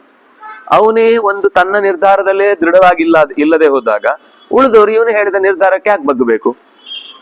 ನಮ್ಮ ರಾಜನೇ ಇವತ್ತೀಗಂತಾನೆ, ನಾಳೆ ಬೇಡ ಅಂತಾನೆ, ಆದ್ರಿಂದ ಇವತ್ತೇ ಮಾಡುದು ಬೇಡ ಅಂತ ಬಿಟ್ಬಿಡ್ತಾರೆ. ಆದ್ರಿಂದ ಆ ನಿರ್ಧಾರದ ವ್ಯವಸ್ಥೆಯಲ್ಲಿ ಮತ್ತು ಯಾವುದೇ ಒಂದರ ಹೋಲ್ಡ್ ತೆಗೆದುಕೊಳ್ಳುವುದರಲ್ಲಿ ಅವನಲ್ಲಿ ಆ ಗುಣ ಇಲ್ಲದೆ ಇದ್ರೆ ಅವನು ಕ್ಷಾತ್ರ ಆಗಿ ಮುಂದುವರಿಲಿಕ್ಕೆ ಸಾಧ್ಯ ಇಲ್ಲ. ಅದರಿಂದಾಗಿ ಈಶ್ವರ ಭಾವ, ಒಂದರ ಮೇಲಿನ ಒಡೆತನ ಅಂತ ಅನ್ನೋದು, ಅದು ಹಿಡಿತ ಸಾಧಿಸಿ ನಡೆಸುವುದು ಅಂತ ಅನ್ನೋದು ಕ್ಷಾತ್ರ ಸ್ವಭಾವ. ಕೃಷಿ ಗೋರಕ್ಷ ವಾಣಿಜ್ಯಂ ವೈಶ್ಯಕರ್ಮ ಸ್ವಭಾವಜಂ. ಬೇಸಾಯ, ಕೃಷಿ ಅಂದ್ರೆ ಗದ್ದೆಯ ಕೆಲಸ, ವ್ಯವಸಾಯ ಅನ್ನೋದೇ ಕನ್ನಡದಲ್ಲಿ ಬೇಸಾಯ ಅಂತ ಆಗಿದೆ. ಗೋರಕ್ಷ, ಹಸುಗಳನ್ನ, ಹೈನುಗಾರಿಕೆ. ವಾಣಿಜ್ಯಂ, ವ್ಯವಹಾರ, ಕೊಡುಕೊಳ್ಳುವಿಕೆ ಅಂದ್ರೆ ಉಪನಿಷತ್ತುಗಳಲ್ಲೆಲ್ಲ ಎಷ್ಟೋ ಸರ್ತಿ ಈ ವಸ್ತುವನ್ನ ತಗೊಂಡ್ರೆ ಈ ವಸ್ತುವನ್ನು ಅವನಿಗೆ ಕೊಡ್ಬೇಕು. ಇವನ ಹತ್ರ ಸೋಮಲತೆ ತಗೊಂಡ ಅಂದ್ರೆ ಅವನಿಗೆ ಒಂದು ಕತೆ ಬರುತ್ತೆ. ಒಬ್ಬ ಸೋಮಲತೆಯನ್ನು ತಗೊಳ್ಳಿಕ್ ಬಂದ, ಅದಕ್ಕೆ ಏನ್ ಕೊಡ್ತೀನಿ ಅಂತ ಅವನೇನೋ ಕೊಡ್ಲಿಕ್ಕೆ ಹೋಗ್ತಾನೆ, ಇದ್ಯಾವುದು ಆಗಲ್ಲ ಅಂತ. ಮತ್ತೆ ನೀನು ಯೋಚನೆ ಮಾಡಿ ಕೊಡು, ನಾನು ಹೀಗೆ ಹಾಗೆ ಅಂತ ಕೇಳುದಿಲ್ಲ. ಕೊನೆಗೆ ಒಂದು ಹಸು ಕೊಡ್ತಾನೆ. ಹಸು ಕೊಟ್ಟಾಗ ಇದು ಸರಿ ಇದೆ, ಯಾಕಂದ್ರೆ ನೀನು ತೆಗೆದುಕೊಂಡು ಹೋಗುವ ಯಾಗಕ್ಕೆ ಈ ಸೋಮ ಅಷ್ಟು ಮಹತ್ವದ್ದು. ನೀನೊಂದು ಮಹತ್ವಯುತವಾದ ಬೆಲೆಯನ್ನ ಕೊಂಡ್ರೆ ಮಾತ್ರ ನಿನಗೆ ಆ ಯಾಗದ ಪೂರ್ಣ ಫಲ ಸಿಗುತ್ತೆ. ಅಂದ್ರೆ ಹಿಂದೆ ವಸ್ತುಗಳಿಗೆ ಸರಿಯಾದ ಮೂಲ್ಯ ಕಟ್ಟುವಷ್ಟು ಒಂದು ವ್ಯವಸ್ಥೆ ತಾನಾಗಿ ಇತ್ತು. ಅದು ಯಾವಾಗ ಹೋಯ್ತೋ ಆವಾಗ ಒಂದು ನಾವು ತಿಳ್ಕೊಳ್ಬೇಕಾದ್ದೇನು ಅಂದ್ರೆ, ಯಾವುದೋ ಒಂದು ಡಿಫೆಕ್ಟ್ ಇದೆ ಅಂದ್ರೆ ಆ ಡಿಫೆಕ್ಟ್ ಮಾತ್ರ ನಾವು ನೋಡ್ತಾ ಇದ್ದೇವೆ. ಅದರಿಂದ ಏನು ಒಳ್ಳೇದಿತ್ತು ಅಂತ ನಾವು ಇವತ್ತಿನವರೆಗೂ ಯೋಚನೆ ಮಾಡಿಲ್ಲ. ನಮ್ಗೆ ಹೌದು ಡಿಫೆಕ್ಟ್ ಇದೆ ಅನ್ನೋದು ಸರಿನೇ, ಆದ್ರೆ ಅನೂಚಾನವಾಗಿ ಒಂದು 10,000 ವರ್ಷಗಳ ಹಿನ್ನೆಲೆಯಲ್ಲಿ ಅದು ನಡೀತಾ ಇದೆ ಅಂದ್ರೆ ಅದರ ಸದ್ಗುಣಗಳನ್ನು ನೋಡಿಯೇ ತಾನೇ ಅವರು ಅದನ್ನ ಮಾಡ್ತಿರ್ತಾರೆ. ಆ ಡಿಫೆಕ್ಟ್ ಅನ್ನು ಪರಿಹರಿಸಬೇಕು ಹೊರತು ಆ ಕ್ರಮವನ್ನೇ ಅಥವಾ ಆ ಪದ್ಧತಿಯನ್ನೇ ತೊರೆಯುವುದು ಕೆಲವೊಂದು ಸರ್ತಿ ಮಹಾ ಮೂರ್ಖತನಾಗಿ, ಅದಕ್ಕಿಂತ ಹೆಚ್ಚು ನಾವು ನೆರಳು ಸಿಕ್ಕಿತು ಅಂತ ಸರ್ಪದಡಿಯಲ್ಲಿ ಕೂತಾಗಿರುತ್ತೆ. ಅದು ಸರ್ಪ ಅಂತ ನಮ್ಗೆ ಗೊತ್ತೇ ಆಗುದಿಲ್ಲ. ನಮ್ಗೆ ಇನ್ನೊಂದು ಹೊಸ ಏನು ಸುಲಭ ಉಪಾಯ ಸಿಗುತ್ತೆ, ನಾವು ಅದರಡಿಗೆ ಹೋಗಿ ನಿಲ್ತೇವಲ್ಲ, ಅದು ನಿಲ್ಲುವುದೇನು ಅಂದ್ರೆ ನಮ್ಮನ್ನ ತಮ್ಮ ವಶದಲ್ಲಿ ಇಟ್ಕೊಳ್ಳಿಕ್ಕೆ ಕೊಟ್ಟದ್ದಷ್ಟೇ ನೆರಳು, ಆದರೆ ಅದು ಸರ್ಪ ನುಂಗಿ ತಿಂದು ಹಾಕಿಬಿಡುತ್ತೆ. ಹಾಗೆ ಈ ಅನೇಕ ವಿಷಯಗಳಲ್ಲಿ ಇದೊಂದು ನಾವು ಬಹಳ ಗಮನಿಸಬೇಕಾದ ವಿಷಯ. ನಮ್ಮ ಪ್ರಾಚೀನರ ಅನೇಕ ಆಯುರ್ವೇದ ಪದ್ಧತಿ ಇರ್ಬೋದು ಅಥವಾ ಆರ್ಥಿಕ ಪದ್ಧತಿ ಇರ್ಬೋದು, ಇದರ ಹಿಂದೆ ತುಂಬಾ ದೀರ್ಘಕಾಲಿಕವಾದ ಶ್ರಮ ಮತ್ತು ದೀರ್ಘಕಾಲಿಕವಾದ ಆಲೋಚನೆಗಳಿಂದ ಅವರು ಅದನ್ನ ಯೋಜಿಸಿರುವಂತಹದ್ದು. ಅದು ಈ ನೆಲಕ್ಕೆ ಹಾಗೆ ಇದ್ರೆ ಚಂದ, ಹಾಗಿದ್ದಾಗಲೇ ಅದು ಎಲ್ಲಾ ಸಮಾಜಕ್ಕೂ ಅವರವರ ವ್ಯವಸ್ಥೆಯಲ್ಲಿ ಬದುಕ್ಲಿಕ್ಕೆ ಆಗಿತ್ತು ಕೂಡ. ಆದ್ರೆ ಯಾವಾಗ ಈ ಮಧ್ಯದಲ್ಲಿ ಯಾರೋ ಒಬ್ಬ ಅಂತಲ್ಲ, ಅಂತವರ ಪ್ರಭಾವವೇ ಜಾಸ್ತಿ ಇರುತ್ತೆ ಕೆಲವೊಮ್ಮೆ, ಮಾಡಿದ ಅನ್ಯಾಯ, ಅದು 2-3 ಸಮಸ್ಯೆ ಇದೆ. ಒಂದು ಅನ್ಯಾಯ ಆಗಿರುತ್ತೆ, ಈ ಅನ್ಯಾಯವನ್ನ ಹೈಪ್ ಮಾಡೋರು ಇರ್ತಾರೆ ಕೆಲವರು, ಅವ್ರಿಗೆ ಬೇರೆ ಏನು ಕೆಲಸ ಇಲ್ಲ. ಏನಾದ್ರೂ ಒಂದು ಸಣ್ಣದಾದ್ರೆ ಅದು ಈ ದೇಶದಲ್ಲೇ ನಡೆದಿರುವುದಿಲ್ಲ, ಇಲ್ಲೇ ನಿಮ್ಮ ಮನೆಯ ಪಕ್ಕ ನೋಡಿ ಎಂತ ಯಾರೋ ಒಬ್ಬ ಪಾಪ ಅಪರಿಚಿತ ಹೋಗ್ತಾ ಇದ್ದ, ಊರವ್ರು ಸೇರಿ ಹೊಡೆದು ಕೊಂದ್ರು. ಯಾಕಂದ್ರೆ ವಾಟ್ಸಪ್ ಅಲ್ಲಿ ಅವನು ನಿಮ್ಮ ಊರಲ್ಲಿ ಯಾರೊಬ್ಬ ಕಳ್ಳ ನುಗ್ಗಿದಾನೆ, ಅವನು ಅಪರಿಚಿತ, ನಿಮ್ಗೆ ಯಾರಿಗೂ ಗೊತ್ತಿಲ್ಲದವನು, ಗಮನಿಸಿ. ಅವನದ್ದು ಯಾವ್ದು ಹೋಗುವಾಗ ದಾರಿಯಲ್ಲಿ ಕೊಡೆ ಬಿದ್ದು ಹೋಗಿತ್ತು, ಹುಡುಕ್ತಾ ಬರ್ತಾ ಇದ್ದ ರಸ್ತೆ, ಸುಮ್ಮನೆ ಹಿಡಿದು ಕೊಂದು. ಅದು ಕೊಂದದ್ದು ಒಂದು ಘಟನೆ ಆಯ್ತಲ್ಲ, ಅದು ನಡೆದಿದ್ ಯಾವುದೋ ಬೇರೆ ಕಡೆ. ಅದನ್ನ ನೋಡಿ ಅಂತ ಆ ಯಾವ ಊರಿನ ಪಕ್ಕದ ಊರಿನ ಹೆಸರು ಹಾಕಿ ಇಲ್ಲೇ ನಡೆದು, ಇವರೆಲ್ಲ ಗಾಬರಿ, ಇಂಥವ್ರು 6 ಜನ ಬೇರೆ ಇದ್ದಾರೆ ಅಂತ ಮೊದಲೇ ಮೆಸೇಜ್ ಅಲ್ಲಿ ಇತ್ತು. ಒಬ್ಬ ಸತ ಇನ್ನು 5 ಜನ ಎಲ್ಲಿದ್ದಾರೆ, ಟೆನ್ಷನ್. ಅಂದ್ರೆ ಇದು ಊರಲ್ಲಿ ಒಂದು ಭಯ ಸೃಷ್ಟಿ ಮಾಡುವಂತಹ ಇದೇ ಕೆಲಸದವರು ಕೆಲವರು ಇರ್ತಾರೆ. ಅವ್ರಿಗೆ ಇನ್ನೇನು ಕೆಲಸ ಇಲ್ಲ, ಇಂಥದ್ದನ್ನೇ ಸುಮ್ಮನೆ ಏನಂತಾರೆ ಫೇಕ್ ಮೆಸೇಜ್ಗಳನ್ನ ಕಳಿಸ್ತಾ ಆನಂದ ಪಡುವಂತವ್ರು ಇರ್ತಾರೆ. ತಾಮಸ ಸುಖಿಗಳೆಲ್ಲ ಹಿಂಸಾನಂದಿಗಳು. ವೈಶ್ಯಕರ್ಮ ಸ್ವಭಾವಜಂ. ಮತ್ತೆ ಈ ಸ್ವಭಾವಜ ಅಂತ ಈ ಶಬ್ದ ಬಳಸಿದ್ರೆ ಹಿಂದೆ ಏನ್ ಗೊತ್ತಾ, ಉಳಿದವ್ರು ಮಾಡಬಾರ್ದು ಅಂತಲ್ಲ. ಈಗ ಬ್ರಾಹ್ಮಣನಾದವನು, ಅವನಿಗೆ ನಿತ್ಯಕ್ಕೆ ಈಗ ವಸಿಷ್ಠರು ಅವರ ಒಂದು ಗೋವಿನ ಸಾಕಣೆ ಮಾಡಿದ್ರು, ಅವರು ಯಜ್ಞಕ್ಕೆ ಬೇಕಾದದ್ದು, ವ್ಯಾಪಾರಕ್ಕಲ್ಲ ಅಷ್ಟೇ. ಕೃಷಿ ಆಗ್ಲಿ, ಈಗ ಒಬ್ಬ ತೋಟದಲ್ಲಿ ತೆಂಗಿನ ಮರ ಬೆಳಿತಾನೆ, ಅಡಿಕೆ ಬೆಳಿತಾನೆ, ಎಲ್ಲ ಬೆಳಿತಾನೆ ಅಂತ ಇಟ್ಕೊಳ್ಳಿ. ಅವನು ತನ್ನ ನಿತ್ಯದ ಯಜ್ಞಕ್ಕೆ ಪೂಜೆಗೆ ಬಂದ ಅತಿಥಿಗಳಿಗೆ ದಾನ ಕೊಡ್ಲಿಕ್ಕೆ ಬಳಸ್ತಾ ಇದ್ದಾನೆ ಅಷ್ಟೇ. ಆದ್ರೆ ಅವನಿಗೆ ಆ ಬೆಳೆಯುವುದು ತಪ್ಪಲ್ಲ, ಯಾಕಂದ್ರೆ ಅದು ಪ್ರಧಾನ ಅವನು ಅಂಗ ಅಲ್ಲ. ಅವನ ಜೀವನದಲ್ಲಿ ಇಡೀ 24 ಗಂಟೆ ಓದ್ತಾ ಇರ್ಲಿಕ್ಕಾಗತ್ತಾ? ಯಾವುದೋ ಒಂದಿಷ್ಟು ಹೊತ್ತು ಓದ್ತಾನೆ, ಇನ್ನೊಂದಿಷ್ಟು ಹೊತ್ತು ತನ್ನ ನಿತ್ಯ ಗೃಹ ಕರ್ಮ ಮಾಡ್ತಾನೆ. ಆ ಗೃಹ ಕರ್ಮದಿಂದ ಏನು ಅಂದ್ರೆ ಅವ್ನು ಸ್ವಾವಲಂಬಿಯಾಗಿ ಬದುಕ್ತಾನೆ. ಒಂದು. ಎರಡನೇದು, ಅದರಿಂದಾಗಿ ಹಿಂದೆ ಅವರಿಗೆ ದುಡಿಮೆ ಇರಲಿಲ್ಲ, ಇದರಿಂದ ಬಂದ್ರೆ ತಗೊಳ್ತಿದ್ರು. ಈ ವಿದ್ಯೆಯನ್ನು ಕೂಡ ಮಾರಾಟ ಮಾಡ್ಲಿಕ್ಕೆ ಯಾಕಿಲ್ಲ ಅಂದ್ರೆ ಅವ್ರಿಗೆ ಬೇಕಾದ ನಿತ್ಯದ ಉಂಬಳಿಯನ್ನ ರಾಜ ಕೊಡ್ತಿದ್ದ. ನಿಮ್ಗೊಂದಿಷ್ಟು ಗದ್ದೆಯಲ್ಲಿ ತೋಟದಲ್ಲಿ ಏನ್ ಬೆಳ್ಕೋಬೇಕೋ ಅದು ಬೆಳ್ಕೊಳ್ಳಿ, ಇದು ನಿಮ್ಮ ವ್ಯವಸ್ಥೆ. ಅಗ್ರಹಾರ ಅಂತೆಲ್ಲ ಹಿಂದೆ ಇದ್ದದ್ರಲ್ಲಿ ಹೀಗೆ ಆ ಊರ್ನವ್ರು ಇಡೀ ಒಂದಿಷ್ಟು ಜಾಗದಲ್ಲಿ ಬೆಳ್ಕೊಂಡು ಅವ್ರಿಗೆ ಬೇಕಾದ ನೀವು ಉದ್ದು ಬೆಳೆದ್ರೆ ಅವನು ಇನ್ಯಾವುದೋ ಒಂದು ಹೆಸರು ಬೆಳೆ ಬೆಳಿತಾನೆ, ಅವನಿಗೆ ಕೊಡ್ತಾನೆ, ಇವನಿಗೆ ಕೊಡ್ತಾನೆ, ಮುಗಿದೋಯ್ತು. ಮತ್ತೆ ಅಷ್ಟರಲ್ಲಿ ಏನು ಸುತ್ತಮುತ್ತ ಸಿಗುತ್ತಾ ಅಷ್ಟರಲ್ಲೇ ತೃಪ್ತರಿದ್ರು ಅವರು. ನನಗೆ ನಿನ್ನೆ ಅಲ್ಲ ಮೊನ್ನೆ ಒಬ್ರು ಹೆಣ್ಮಗಳು ಸಿಕ್ಕಿದ್ರು. ಅವ್ರು ದೊಡ್ಡ ಕತೆ.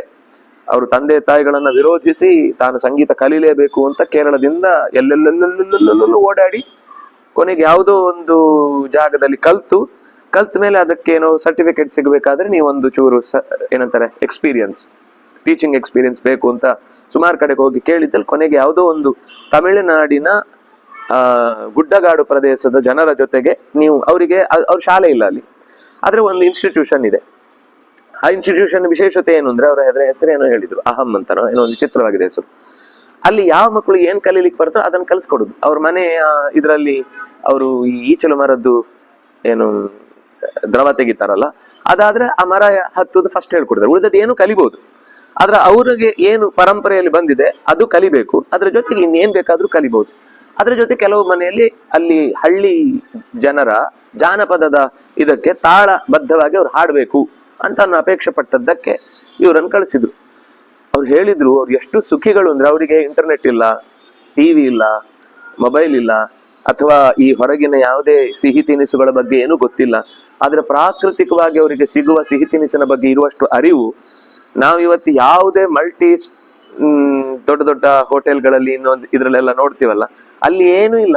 ನಿನ್ನೆದನ್ನೇ ಬಿಸಿ ಮಾಡಿ ಇವತ್ತು ಓವನೆಲ್ಲ ಕೊಟ್ಟಿರ್ತಾರೆ. ನಾವು ಅದು ದೊಡ್ಡ ಗ್ಲಾಸ್ ಲೋಟದಲ್ಲಿ, ಅದೇ ಅವನು ಅಲ್ಲಿಂದನೇ ತರಿಸ್ತಾನೆ. ಪಕ್ಕದಲ್ಲಿ ಒಬ್ಬ ಜ್ಯೂಸ್ ಮಾಡ್ತಿರ್ತಾನೆ, ಅವನು ಅದನ್ನ ಗ್ಲಾಸ್ ಲೋಟೆಲ್ ಕೊಟ್ಟಿರ್ತಾನೆ, ಅವನು ಸ್ಟೀಲ್ ಲೋಟೆಲ್ ಕೊಟ್ಟಿರ್ತಾನೆ. ಸ್ಟೀಲ್ ಲೋಟೆಲ್ ತಗೊಂಡಿದ್ದಕ್ಕೆ ಅವನು 10 ರೂಪಾಯಿಗೆ ಮಾರ್ತಿರ್ತಾನೆ ಆ ಕಬ್ಬಿನ ಜ್ಯೂಸ್ ಅನ್ನ. ಹಿಂದಿಂದ ಬರುತ್ತೆ ಅದೇ ಜ್ಯೂಸ್ ಇಲ್ಲಿಗೆ ಬಂದಾಗ ಅದಕ್ಕೆ 180 ರೂಪಾಯಿ. ಅದೇ ಕ್ವಾಂಟಿಟಿಯಲ್ಲಿ ಗ್ಲಾಸ್ ಲೋಟದಲ್ಲಿ ಪಿಂಗಾಣಿ ತಟ್ಟೆಯಲ್ಲಿ ಅದಕ್ಕೊಂದು ಏನೋ ನಿಂಬೆ ಅರ್ಧ ತುಂಡು ಮಾಡಿದ್ದು ಸಿಕ್ಸಿ, ಒಂದು ಚಂದದ್ದು ಹೂವಿನ ಹಾಗೆ ಅದಕ್ಕೆ ಸಿಕ್ಸಿ ಕೊಟ್ಟಿದ್ದ ಅಷ್ಟೇ. ಇದು ನಾನು ನಿಮ್ಗೆ ಜೋಕ್ ಮಾಡಿದಿಲ್ಲ, ಇಂಥದ್ದು ತುಂಬಾ ನಡೆಯುತ್ತೆ. ಆದ್ರೆ ನಮ್ಗೆ ಏನು ಅಂದ್ರೆ, ಈ ಹೋಟ್ಲಲ್ಲಿ ಕೂತ್ ಫೋಟೋ ತೆಕ್ಕೊಂಡ್ರೆ ತಿಂದಿದ್ದು ತುಂಬಾ ದೊಡ್ಡ ಲೆಕ್ಕಕ್ಕೆ ಬರುತ್ತೆ. ಅಲ್ಲೂ ಕ್ಲೀನ್ನೆಸ್ ಇದೆ, ಅವನು ಅಷ್ಟೇ ಕ್ಲೀನ್ ಆಗಿ ಮಾಡ್ಕೊಡ್ತಾನೆ. ಅವ್ನು ನೀ ಒಂದು ದಿವಸ ಎಡಗೈಯಲ್ಲಿ ಬಲಗೈಯಲ್ಲಿ ಮುಟ್ಟಿದ್ದಲ್ಲ, ಅವನು ಗ್ಲೌಸ್ ಹಾಕೋತಾನೆ, ತಲೆಗೆ ಹ್ಯಾಟ್ ಹಾಕೋತಾನೆ, ಕೈಯಲ್ಲೆಲ್ಲ ತೆಗೆಯುವುದಿಲ್ಲ, ಯಂತ್ರ ದಿನ ಕ್ಲೀನ್ ಮಾಡ್ತಾನೆ, ಎಲ್ಲ ಮಾಡ್ತಾನೆ. ಈಚೆಯಿಂದ ಅವ್ನು ಕೊಡ್ತಾನೆ, ಅವನಲ್ಲಿ ಮಾರಾಟ ಮಾಡ್ತಾನೆ ಆ ಬೀದಿಗೆ. ಈ ಬೀದಿಗೆ ಇಲ್ಲಿ ಬಂದವರೆಲ್ಲ ಸ್ವಲ್ಪ ಜಾಸ್ತಿ ತಲೆ ಬೋಳ್ಸ್ಕೊಳ್ಬೇಕು ಅಂತ ಆಸೆ ಇದ್ದವ್ರು ದೊಡ್ಡ ಅಂಗಡಿಗೆ ಬರ್ತಾರೆ. ವಸ್ತುತ ಸುಖ ಎರಡೂ ಜನಕ್ಕೂ ಒಂದೇ. ಇವನಿಗೆ ಏನು ಅಂದ್ರೆ, ಇವನಿಗೆ ಸುಖ ಕುಡಿಯುದ್ರದ್ದಲ್ಲ, 150 ರೂಪಾಯಿ ಕೊಡದೆ ಅಂತ ಇವನಿಗೆ ಸುಖ. ಅವನು ಆ ಬೀದಿಯಲ್ಲಿ ಯಾರು ತೊಂತೆ ಇಲ್ಲದೆ ಆರಾಮಾಗಿ ಕೊಡದೆ ಅಂತ ಅವನಿಗೆ ಸುಖ. ಇಬ್ರಿಗೂ ಸುಖವೇ. ಆದ್ರೆ ನಾವ್ ಅನ್ಕೊಳ್ಳೋದೇನು, ಜಾಸ್ತಿ ದುಡ್ಡಿದ್ರೆ ಜಾಸ್ತಿ ಸುಖ, ಕಮ್ಮಿ ದುಡ್ಡಿದ್ರೆ ಕಮ್ಮಿ ಸುಖ ಅಂತ. ಆದ್ರೆ ಸುಖ ಅವನಿಗೂ ಸಮಾನ, ಇವನಿಗೂ ಸಮಾನ. ಇದು ನಮ್ಗೆ ಅರ್ಥ ಆಗುದಿಲ್ಲ. ಅವ್ರು ಆ ಹೆಣ್ಮಗಳು ಹೇಳಿದ್ದೇನು ಅಂತಂದ್ರೆ, ಆ ಮಕ್ಕಳಲ್ಲಿ ಇದ್ದ ಒಂದು ಸಹಜವಾದ ಟ್ಯಾಲೆಂಟು, ಅವ್ರು ಎಲ್ಲೂ ಹೊರಗಿನ ಪ್ರಭಾವ ಇಲ್ಲ, ಆದ್ರೆ ಎಷ್ಟು ಚೆನ್ನಾಗಿ ಸಂಗೀತ, ಎಷ್ಟು ಚೆನ್ನಾಗಿ ಅವರು ಹುಟ್ಟುವಾಗ್ಲೇ ಬಂದ್ಬಿಟ್ಟಿರುತ್ತೆ. ಆ ತರ ಇದ್ದಾರೆ. ನಾನೊಂಚೂರು ಫೈನ್ ಮಾಡೋದಷ್ಟೇ ಅವರ ಕೆಲಸ ಇತ್ತು. ನಾನೇ ತುಂಬಾ ಕಲಿತೆ. ವಸ್ತುತ ಅವ್ರಿಗೆ ನಾನು ಕಲ್ಸ್ಲಿಕ್ಕೆ ಹೋದೆ, ಆದ್ರೆ ನಾನು ಹೋಗಿ ಅಲ್ಲಿ ಕಲಿತೆ. ನಂಗೆ ಆಶ್ಚರ್ಯ ಆಯ್ತು, ಎಲ್ಲ ಬಿಟ್ಟು ಬಂದಿದ್ದಾರೆ, ಕೋಟ್ಯಂತರ ಆಸ್ತಿ. ಆದ್ರೆ ನೀನ್ ಕಲಿಯುವುದನ್ನ ಅದು ಕಲಿಬಾರದು ಅಂತ. ನಮ್ಮ ಮನೆಯ ಈ ಏನೋ ಮುಂದಿನ ಜಮೀನ್ದಾರಿಕೆ ಏನೋ ಏನೋ ಹೇಳಿದ್ರು, ಅದನ್ನೇ ನೀನ್ ಮಾಡ್ಬೇಕು. ನಂಗೆ ಬೇಡ, ರೊಕ್ಕ ಸಿಗಲ್ಲ, ಒಂದು ಪೈ ಸಿಗಲ್ಲ ಇದ್ರಲ್ಲಿ, ಬೇಡ. ನನಗೆ ಆತ್ಮತೃಪ್ತಿ ಬೇಕು. ನಾನು ಅದಕ್ಕೋಸ್ಕರ ಇಷ್ಟೆಲ್ಲ ಈಗ ನನಗೆ ಆತ್ಮತೃಪ್ತಿ ಸಿಗ್ತಾ ಇದೆ. 30 ವರ್ಷದ ಹುಡುಕಾಟ. ಆ ಹುಡುಗಿಗೆ ಒಂದು 35-36 ವರ್ಷ ಇರ್ಬೋದು. ಚಿಕ್ಕಂದಿನ ಅವಳಿಗೆ ಆಸೆ ಅದ್ ಕಲಿಬೇಕು. ಈಗ ನನಗೆ ಅದೇ ಯಾರು ಪವನ್ ಗುಪ್ತಾ ಅಂತ ಬಂದಿದ್ರು, ಅವ್ರ ಹತ್ರ ಮಾತಾಡ್ತಾರೋ ಒಂದು ಪ್ರಶ್ನೆ ಕೇಳಿದ್ರು, ತುಂಬಾ ಚೆನ್ನಾಗಿ ಕೇಳಿದ್ವಿ. ಅವ್ರು ಉತ್ತರ ಕೊಟ್ಟಿಲ್ಲ, ನೀನ್ ರೈಟ್ ಪಾತಲ್ಲಿ ಇದ್ದಿ.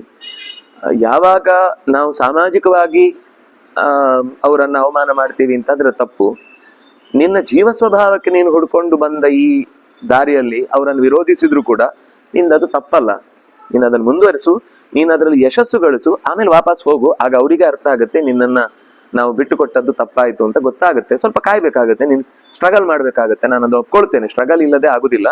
ಆದ್ರೆ ನೀನ್ ಹಿಡಿದ ದಾರಿಯಲ್ಲಿ ಸರಿ, ಅವ್ರು ನಾನ್ ಮಾಡಿ ತಪ್ಪಾ ಸರಿನಾ, ನಂಗೆ ತುಂಬಾ ಗಿಲ್ಟ್ ಕಾಡ್ತಾ ಇದೆ, ನಂಗೆ ಉತ್ತರ ಹೇಳಿ ಅಂತ ಹೇಳಿದ್ರು ಅವ್ರ ಹತ್ರ. ಇಲ್ಲ, ನೀನ್ ಮಾಡಿದ್ರಲ್ಲಿ ಏನೂ ತಪ್ಪಿಲ್ಲ, ನೀನ್ ಮಾಡಿದ್ ಕರೆಕ್ಟ್ ಆಗಿದೆ. ಆದ್ರೆ ಎಂದೂ ಕೂಡ ನಾಳೆ ತಲೆ ಎತ್ತದ ರೀತಿಯಲ್ಲಿ, ಅಪ್ಪನಿಗೆ ಮುಖ ತೋರಿಸದ ರೀತಿಯಲ್ಲಿ ನಿನ್ನ ಜೀವನ ಇರಬಾರ್ದು ಅಷ್ಟೇ. ಅವ್ರಿಗೆ ಏನು ಅಂದ್ರೆ, ಯಾವುದೋ ಕೆಟ್ಟ ಚಟಗಳಿಗೆ ಒಳಗಾಗಿ, ಇನ್ಯಾವುದೋ ಕಳ್ಳತನೋ, ಯಾವುದೋ ಡ್ರಗ್ಸೋ, ಇನ್ನೇನೋ ಒಂದಾಗಿ ಆ ತರದ ಸ್ಥಿತಿಗೆ ಹೋಗದೆ, ನಿನ್ನ ಏನು ಒಂದು ಜೀವದ ಆಸಕ್ತಿಗೆ ಸಂಬಂಧಪಟ್ಟ ವಿದ್ಯೆಯಲ್ಲಿದೆ ಅದರ ತಾರಕೇರಿ ಅವ್ರ ಹತ್ರ ಹೋಗು, ನೀನ್ ನಿಂತ್ಕೋ. ಖಂಡಿತ ಅವ್ರು ಶರಣ ಆಗ್ತಾರೆ. ಯಾಕಂದ್ರೆ ನಿನ್ಗಿರುವ ವಿಲ್ ಪವರಿಗೆ, ನಮ್ಗೆ ಈ 70 ಆದ್ರೂ ಈ ವಿಲ್ ಪವರ್ ಬಂದಿಲ್ಲ. ನಾವು ಇನ್ನೂ ಕೂಡ ಈ ಸಿಸ್ಟಮ್ ಜೊತೆಗೆ ಹೋರಾಡ್ತಾ ಸಿಗ್ತಾರ ನೋಡೋಣ ಅಂತ ಇವ್ರನ್ನೆಲ್ಲ ಸೇರಿಸ್ಕೊಂಡು ನಾನೇನೋ ಮಾಡ್ತಾ ಇದ್ದೇನೆ. ನೀನ್ ಈಗಲೇ ಆ ವಿಷಯದಲ್ಲಿ ಅಷ್ಟು ಮುಂದುವರೆದಿಂದ ನನ್ಗೆ ಖುಷಿ ಆಯ್ತು ಅಂತ ಹೇಳಿದ್ರು. ಅಂದ್ರೆ ಎಂತೆಂಥ ವ್ಯಕ್ತಿಗಳಿರ್ತಾರೆ, ಎಂತೆಂಥ ಕಷ್ಟಗಳಿರ್ತವೆ, ಅದನ್ನೆಲ್ಲ ಮೀರಿಯೂ ಕೂಡ ಆ ಸತ್ಯಕ್ಕಾಗಿ ಹೋರಾಡುವ ಒಂದು ಒಳಗಿನ ಗುಣ ಏನಿದೆ ಅದು ಸ್ವಭಾವ. ಆ ಸ್ವಭಾವ ಅನ್ನೋದು ಯಾರ್ಯಾರಲ್ಲಿ ಏನೇನಿದೆ ಅದನ್ನು ಗುರುತಿಸುವ ಕೆಲಸ ಸಮಾಜ ಮರ್ತು ಬಿಟ್ಟಿದೆ ಇವತ್ತಷ್ಟೇ. ಎಲ್ರೂ ಸಿಸ್ಟಮ್ ಪ್ರಕಾರನೇ ಹೋಗುದೀನಿ, ಏನೇ ಮಾಡಿ ಇಷ್ಟೇ ಹೇಳ್ಕೊಡೋದು, ಇದೇ ಹೇಳ್ಕೊಡೋದು, ಹೀಗೆ ಹೇಳ್ಕೊಡೋದು, ಇದೇ ರ್ಯಾಂಕ್ ಸಿಸ್ಟಮ್, ಇದೇ ಅಂದ್ರೆ ನೀವು ಎಷ್ಟು ಚೆನ್ನಾಗಿ ನಿಮಗೆ ಒಳ್ಳೆ ವ್ಯಾಪಾರ ಮಾಡುವ ಇದಿದ್ರು ಕೂಡ, ಅದ್ಯಾವುದು ಈ ಫೆಸ್ಟ್ಗಳೆಲ್ಲ ನಡೀತಾವಲ್ಲ, ಕೊಡುಕೊಳ್ಳುವಿಕೆಯಲ್ಲಿ, ಅಲ್ಲಿ ವ್ಯಾಪಾರದಲ್ಲಿ ಯಶಸ್ವಿಯಾಗಿ ದುಡ್ಡಿದ್ರೆ ಕರಿಬಹುದೇನೋ ಒಂದು ಸ್ಥಾನದಲ್ಲಿದ್ರೆ, ಇಲ್ಲ ಅಂದ್ರೆ ಅವರು ಸರ್ಟಿಫಿಕೇಟ್ ಅಲ್ಲೇ ಇದ್ದವನನ್ನ ಅಲ್ಲಿ ಗುರುತಿಸುವುದು ಹೊರತು ಇವತ್ತಿಗೂ ಬೇಡ. ಈಗ ಉಳಿದದ್ದೆಲ್ಲ ಬೇಡ. ಸಂಸ್ಕೃತದ ಯೂನಿವರ್ಸಿಟಿಗಳಲ್ಲೇ ನಿಜವಾಗಿ ಸಂಸ್ಕೃತ ಬರೋನಿಗೆ ಎಲ್ಲಿ ಅಲ್ಲಿ ಪೋಸ್ಟ್ಗಳು ಸಿಗ್ತವೆ. ಅಕಸ್ಮಾತ್ ಕೆಲವರಿಗೆ ಚೆನ್ನಾಗಿ ಬರೋರು ರಾಜಕೀಯವನ್ನೂ ಮಾಡಿ ಅಲ್ಲಿ ಸೇರ್ಕೊಳ್ಬಹುದು. ಬಿಟ್ರೆ ನಿಜವಾಗಿ ಯಾರಿಗೆ ಎಬಿಲಿಟಿ ಇರುತ್ತೋ ಅಂಥವನಿಗೆ ಅಲ್ಲಿ ಪ್ರವೇಶ ಇದೆ. ಯಾಕೆಂದ್ರೆ ಅವನು ಸಾಂಪ್ರದಾಯಿಕವಾಗಿ ಓದಿ ಬಂದಿರ್ತಾನೆ, ಸರ್ಟಿಫಿಕೇಟ್ ಇಲ್ಲ ಅವನ ಹತ್ರ. ಆದ್ರೆ ಈಗ ಕೆಳಗೊಂದು ಸಭೆ ನಡೀತಾ ಇದೆ, ಅದರಲ್ಲಿ ಸಾಮವೇದದ ಒಂದು ಗೋಷ್ಠಿ.